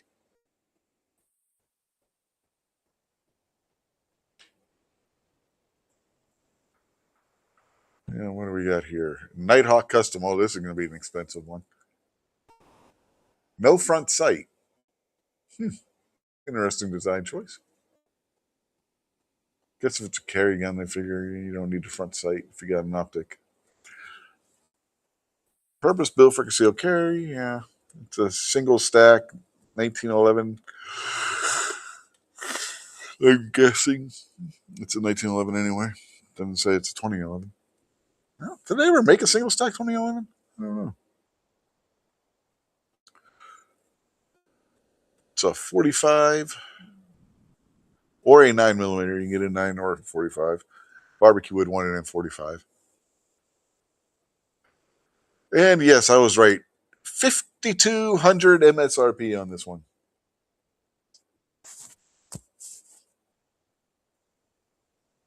Yes, it is ported at the end of the slide. Garage guy. Looks like it's ported where the front sight normally would be. But also, being concealed carry, they may have deleted the front sight, so one less snag point.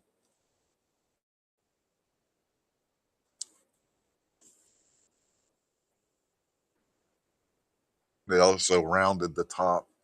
See, it looks like they rounded it. So, yeah.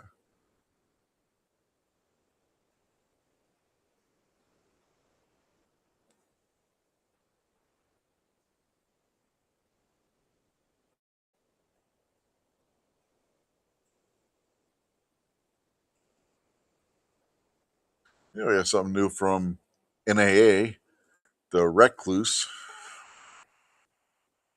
It's a 22 Magnum,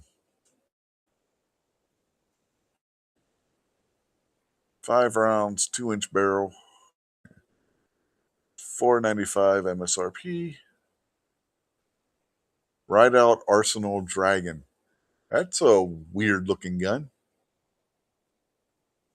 Looks reminiscent of the Alien almost back in the day when they were trying to bring that out. But it uses Springfield Armory Echelon 1720 round magazines.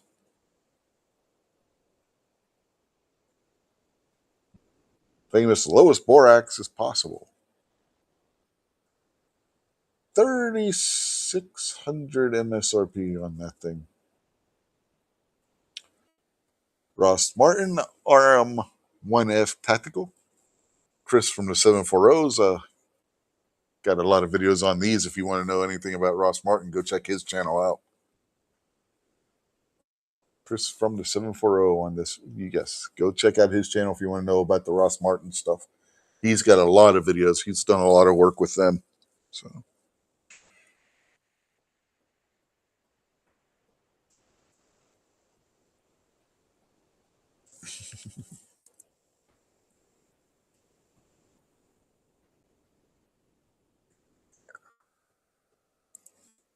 this one's MSRP is 519. A 9mm with 24 round magazine.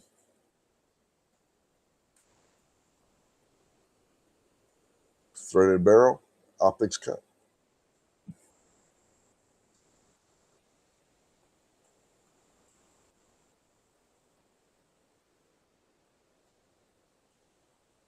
And previously mentioned by somebody out there in the chat, the Ruger RXM. I think it was Packrat that mentioned that earlier. Collaboration between Ruger and Magpul. Ruger and Magpul got together and built a Glock. It's essentially what it amounts to. Because it uses Gen 3 parts.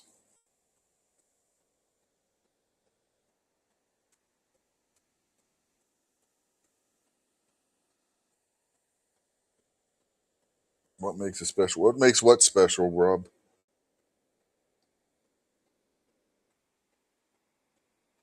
The funny looking dragon? I don't know. It says it's got the lowest possible bore axis, and that's all it says.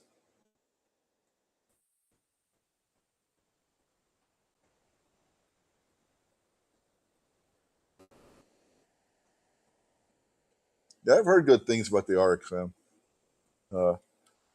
Garage guy. I ain't got the money to buy anything, including an RXM right now. Gary says another clone. Oh yay!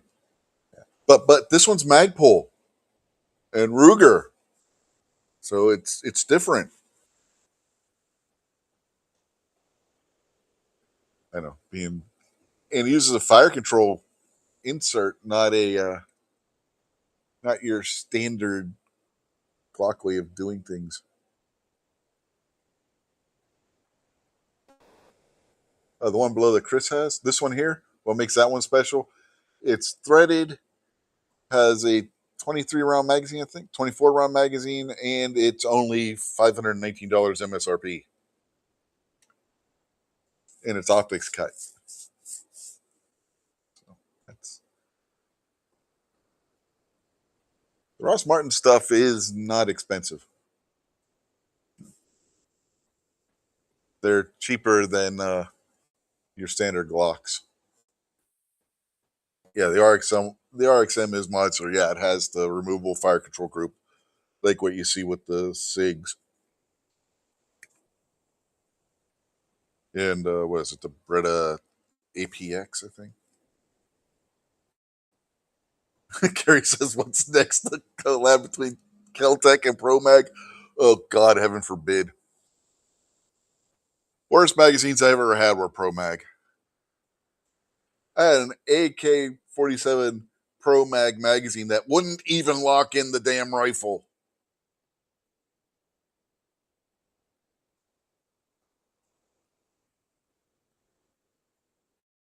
RXM, you're looking at 539 MSRP. Not bad. Not bad.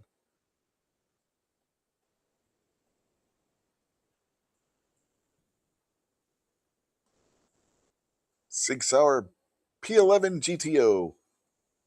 Got a cool name, GTO. Kind of got like the GTO logo on it too. Reminiscent of Mach 3D compensator. Steel frame, 21 rounds. Uses the P320 magazine, steel magazine. It's a 9mm, so barbecue wouldn't want that. I don't know if I wanted it $2,600, but it is again, 2011s aren't cheap, so yeah. But this one looks like it's all one piece frame, so it's not a true 2011. A true 2011. It's got the subframe and then the grip. It's not a one piece. This one looks like it might be one piece. Interesting.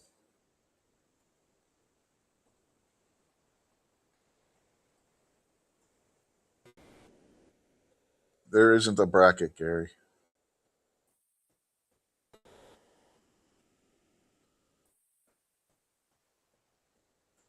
Foss says with the ride out, the large mass in the front of is what moves when fired. So that was the really goofy looking thing up here. This one. So this moves and the rest doesn't. Is that what you're saying? Interesting.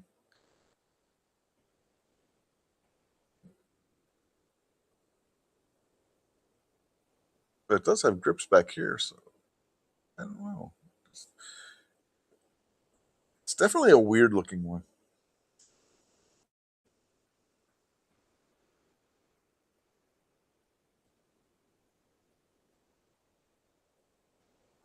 No bracket barbecue, no bracket. I haven't had time. I didn't have one time to put one together today, so just going back through this because I found it at random when looking at something else.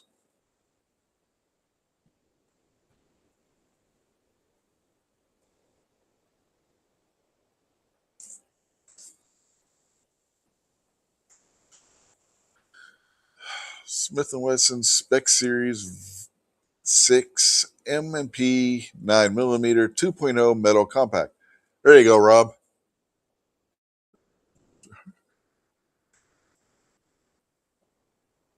Rob says the other one looks broken. It does. It looks like something's broken out the back of the slide.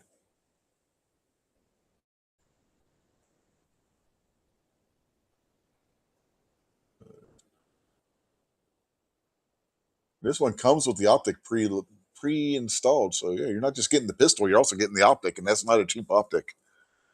Aimpoint Acro P2 3.5 MOA red dot sight comes pre-installed as part of the spec series. Got a custom shop magwell, inline porting.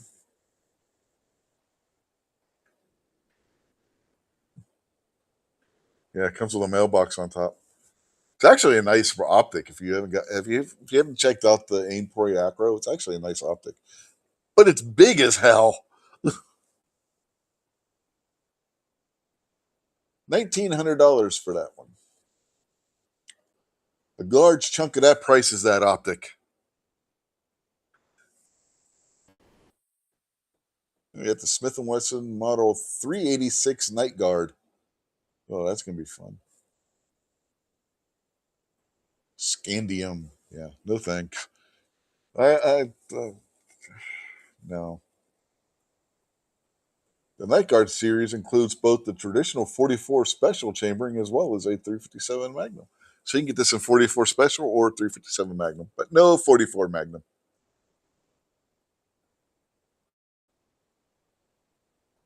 Holds 7 rounds. Wouldn't that make it a 386 plus?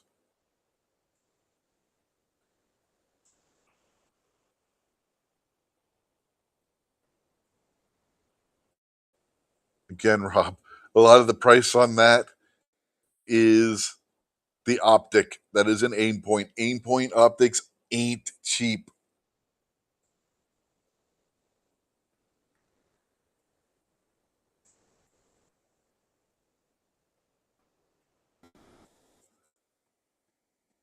Justin says Night Guard would be perfect if it had a titanium cylinder. And Garage Guy says the 44 Special only holds 5 rounds. Yeah, the specs they're giving are for the 357. Again, that doesn't change the if it's the 357, wouldn't it be the 386 plus? And if it's a 484 special, it wouldn't be an 86.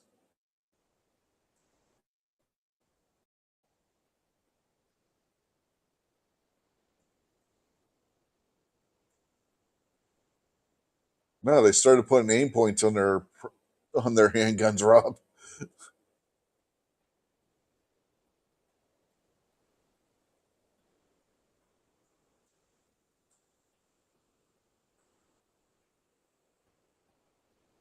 If that didn't come with the aim point, I guarantee you that would be nowhere near that price. You don't believe me? Look up the price of the aim point Acro.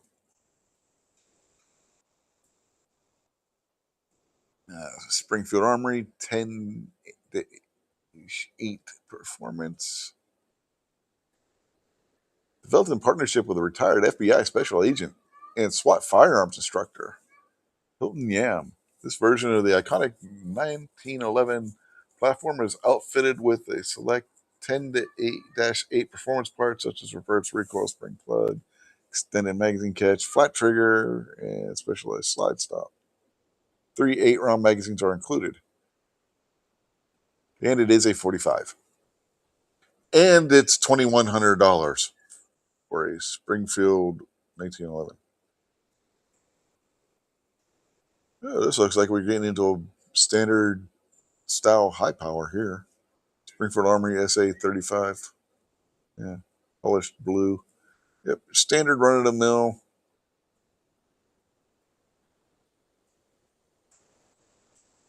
Browning high power clone.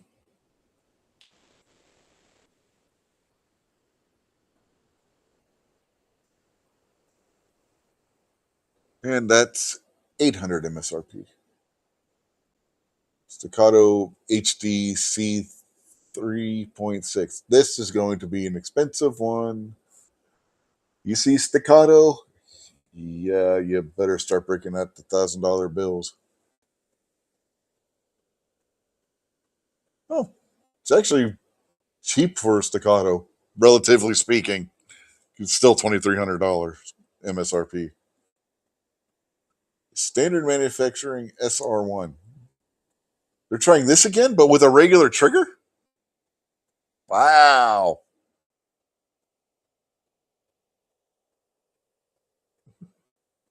It's still the double barrel?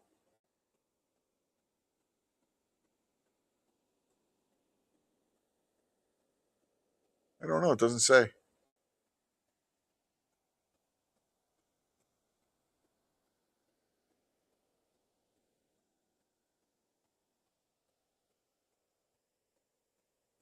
Barbecue, do you hear me arguing with you? Jeez.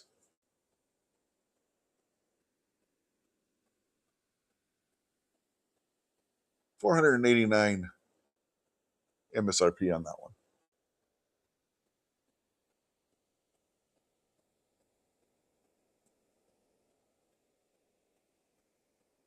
STR9 Thin Line Stoger.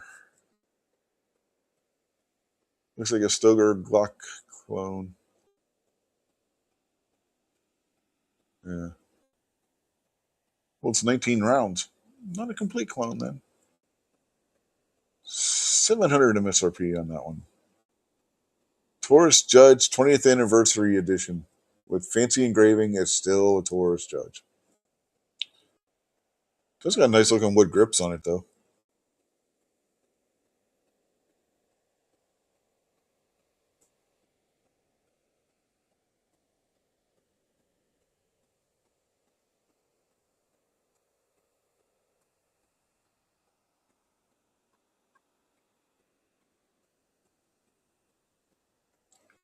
How much I wonder how much Taurus wants for this thing. It's not horrible. 682 MSRP. It only holds 5 rounds, though. Little fancy for a snake gun. About the only thing a Taurus Judge is good for.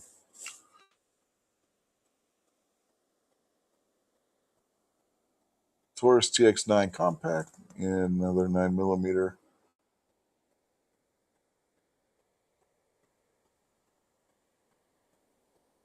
What this be? Tipman M422.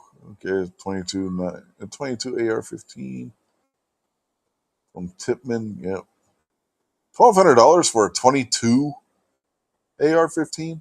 I don't care if it is a Tipman. I don't think I'm paying that much for it. It's an NFA item. Whoa. If I tell you it's an NFA item. But there's no $200 tax stamp to pay. 12-inch barrel on that thing. TriStar APOC Pro.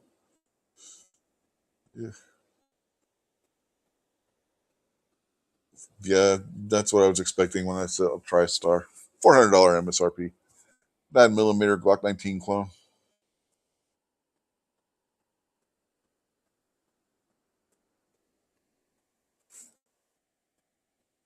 Actually, it's not a Glock 19 clone. It's threaded. That's why it's 4.5. Okay. So yeah, Glock 19 clone. Wilson Combat Bulwark.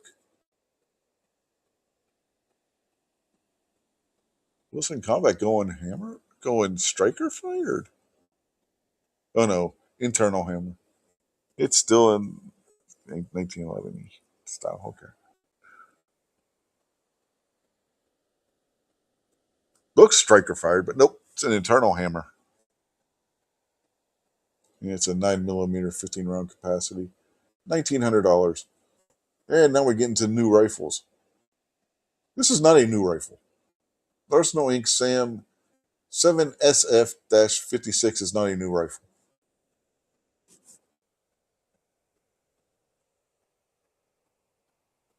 Jesus, Arsenals are going for $2,000 now. They were expensive before; they're more expensive now. Oh, I bet you this one's got a pretty penny. The Barrett MRAD Covert. $6,700 isn't as bad as I thought it was going to be. It is a 6.5. It's only a 6.5 Creedmoor though.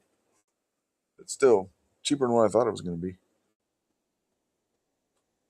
Packer said the Tipman's suppressed. Okay.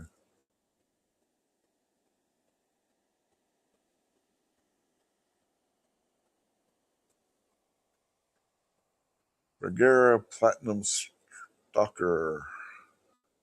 Stock looks like wood, but it acts like laminate. Isn't laminate a type of wood on a laminate stock?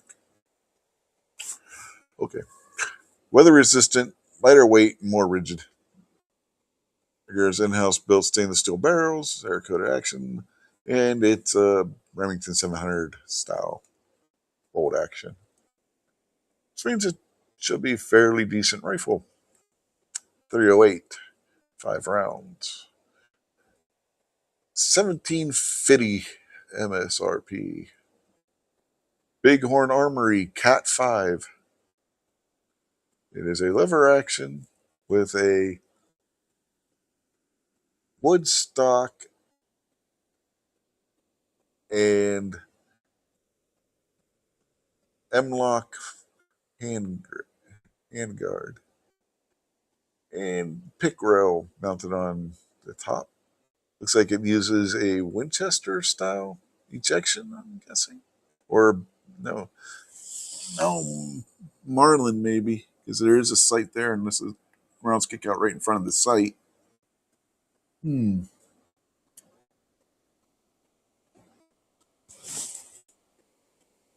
And it's in 500 Smith & Wesson Magnum.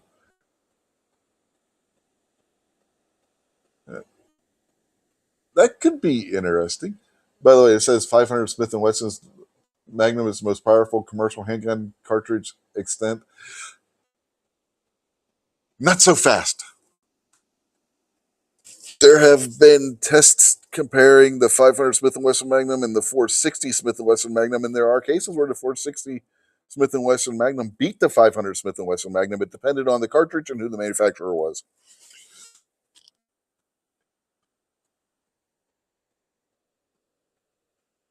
Well, it's because there is no more Remington Pack Rat. Remington can't make something with Remington ain't around anymore.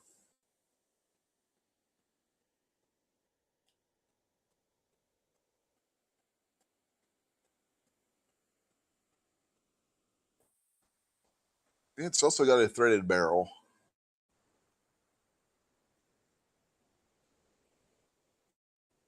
It only holds 6 rounds.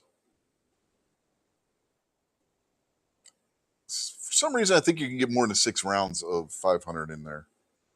The 500 cartridge isn't all that much bigger than a 44 Magnum lengthwise.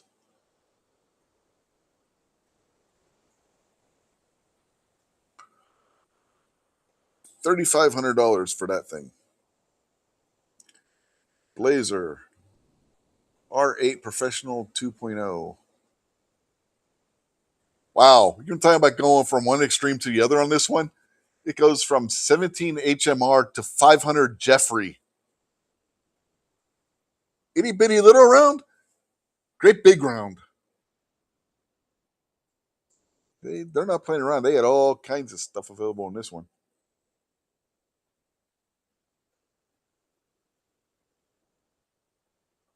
The one that they're giving the stats on is for 308 Winchester, which the 308 Winchester version will cost you $6,000 MSRP. It is a German rifle, so there is that. The Browning BAR Mark IV DBM speed, not to be confused with the actual Browning BAR, which, yeah, good luck buying one of those.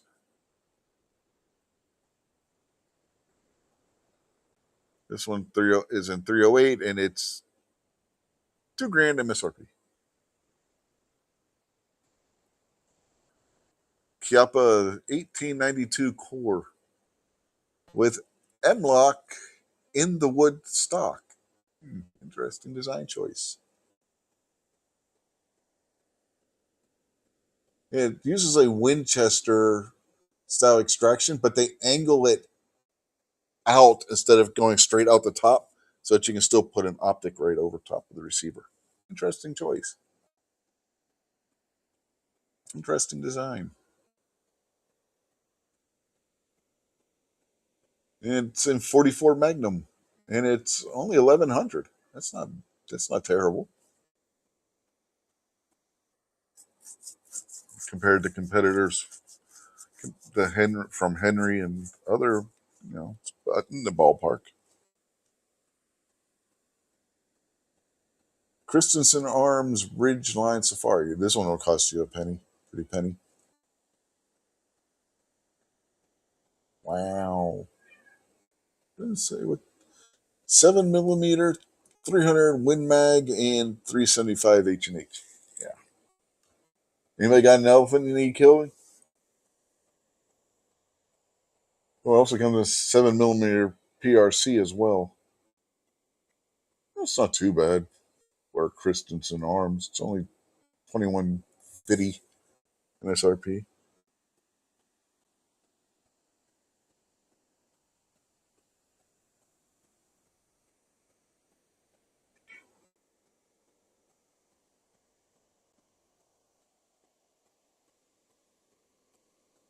CVA Cascade Rimfire XT.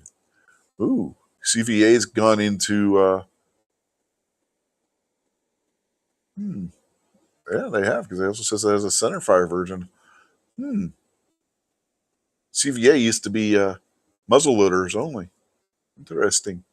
Spanish design bolt action rimfire. It's the little brother of the centerfire Cascade and features a threaded barrel, two-piece Picatinny rail for optics, and a 1022 compatible 10-round rotary magazine.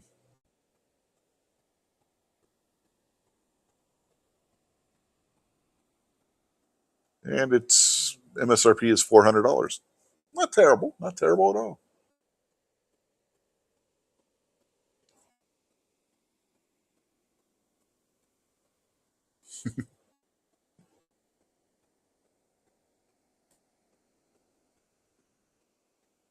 EA Balikli BLK bolt action.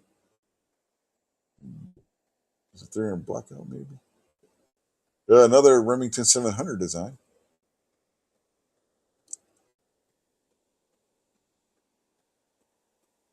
That's 308. It's a 308. 5 round magazine. Not horrible. $669 MSRP.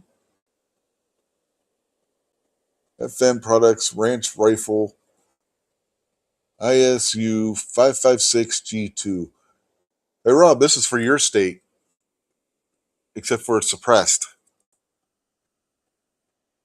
Can you have suppressors in New York?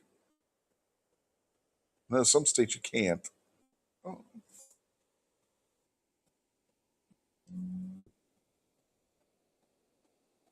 Rob's even still out there. Monolithic billet upper receiver, except standard magazines. 17.4 stainless steel baffles. Optic and iron sights not included. Well, gee, I've never guessed.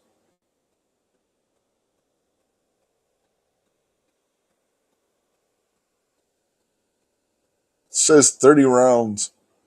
What's the point in getting that with a 30 round magazine? Most people are going to buy that are going to be in restricted states that can't have the standard rifle accessories on it. Oh, why even list it as having a 30 round magazine?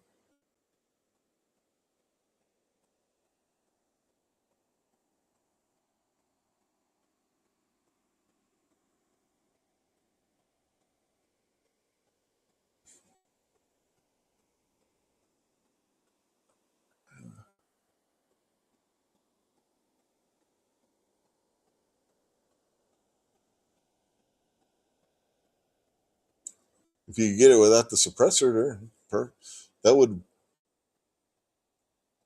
eliminate your pistol grip problem. It's just a standard rifle stock.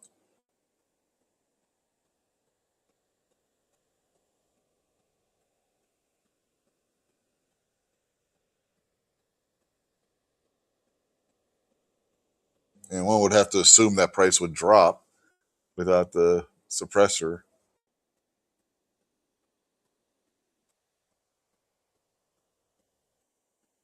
Says there's a lot of suppression in New York. He means oppression. Yeah, yeah. Oh, gee, Scar 17S. Woohoo! 25 upgrades. It's still a Scar. I think it's going to be expensive.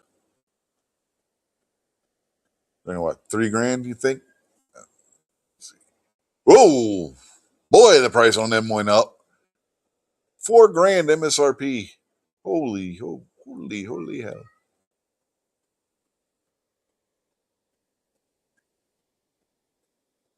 The Franchi Mule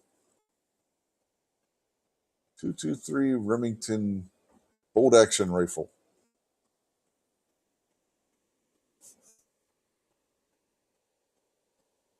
10-round magazine. 1560 MSRP on that. Franklin Armory Prevail. Okay, what kind of gimmick did Franklin Armory put in this? Here's Franklin Armory's new Prevail line of proficient bolt action rifles is innovative total round control action. The patent pending TRC action is designed to control each round through the entire feeding and extraction cycle, so nothing is left to chance. It's got a carbon fiber stock, 20 MOA Picatinny optics rail, AICS pattern magazine, whatever that means. Carbon ceramic barrel. $3,900. And considering what they make it out of, that's not outside the realm of possibility. Glenfield Model A. Oh, this one's based on the Ruger American, which is another good action or a bolt action rifle, to be honest. So 308, 529 MSRP, not bad. Oh, here we go, Henry H10 SPD Cruiser. I'm guessing that means speed cruiser. Match grade stainless steel threaded barrel. Tension wrapped in carbon fiber. Well, that's gonna increase the price. It's its top magazine tube that is devoid of the cartridge cutout.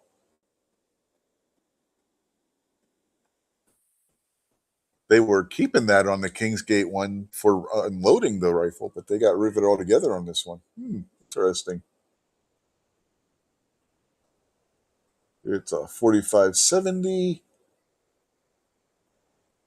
$2,475. Yep, I told you that one was going to be pricey. High Point Model HP-15 rifle, M81.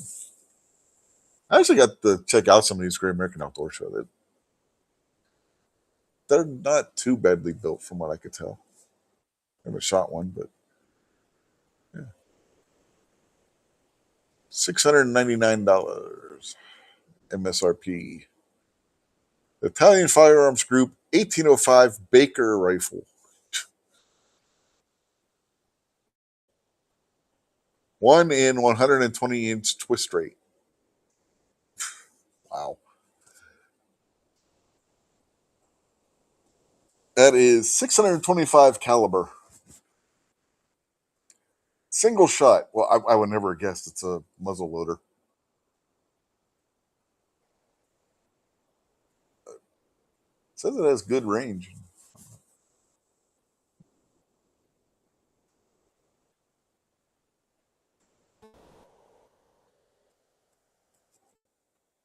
Am I talking to myself? I'm talking to you guys. IWI US AR 5. Yeah, another AR 15. That's $1,600. Stupid Israelis. That's a piston system. That's going to drive the price up a little bit. So, yeah. I think I'm done going through this. I don't think we're going to get anything super exciting. I can look down through and see another bolt action. I mean, not bolt action, lever gun. Model 1897 Trapper from Marlin. Marlin was just bought by Ruger. Ruger was just hostile takeover by Beretta. So now we got a Beretta lever gun. A Beretta Ruger Marlin.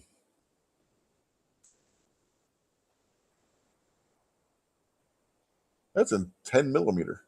Interesting. Holds 10 rounds of 10 millimeter. $1,599 MSRP. Funky ass looking bullpup. Matador Arms Espada bullpup.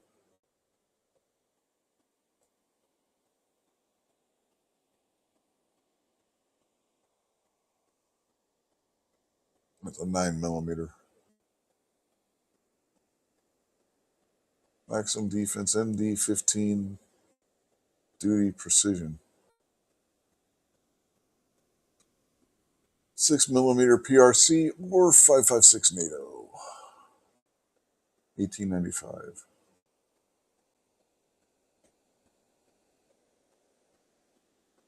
Yeah, and I'm done looking at this. So, what time is it? It's 11:15, and somehow I made it all the way through the show. Woohoo! Been going for over 2 hours, so yeah, we're gonna wrap this up. Fa says espada is blade in Spanish. Espanol. España. Espada es espada in Espanol.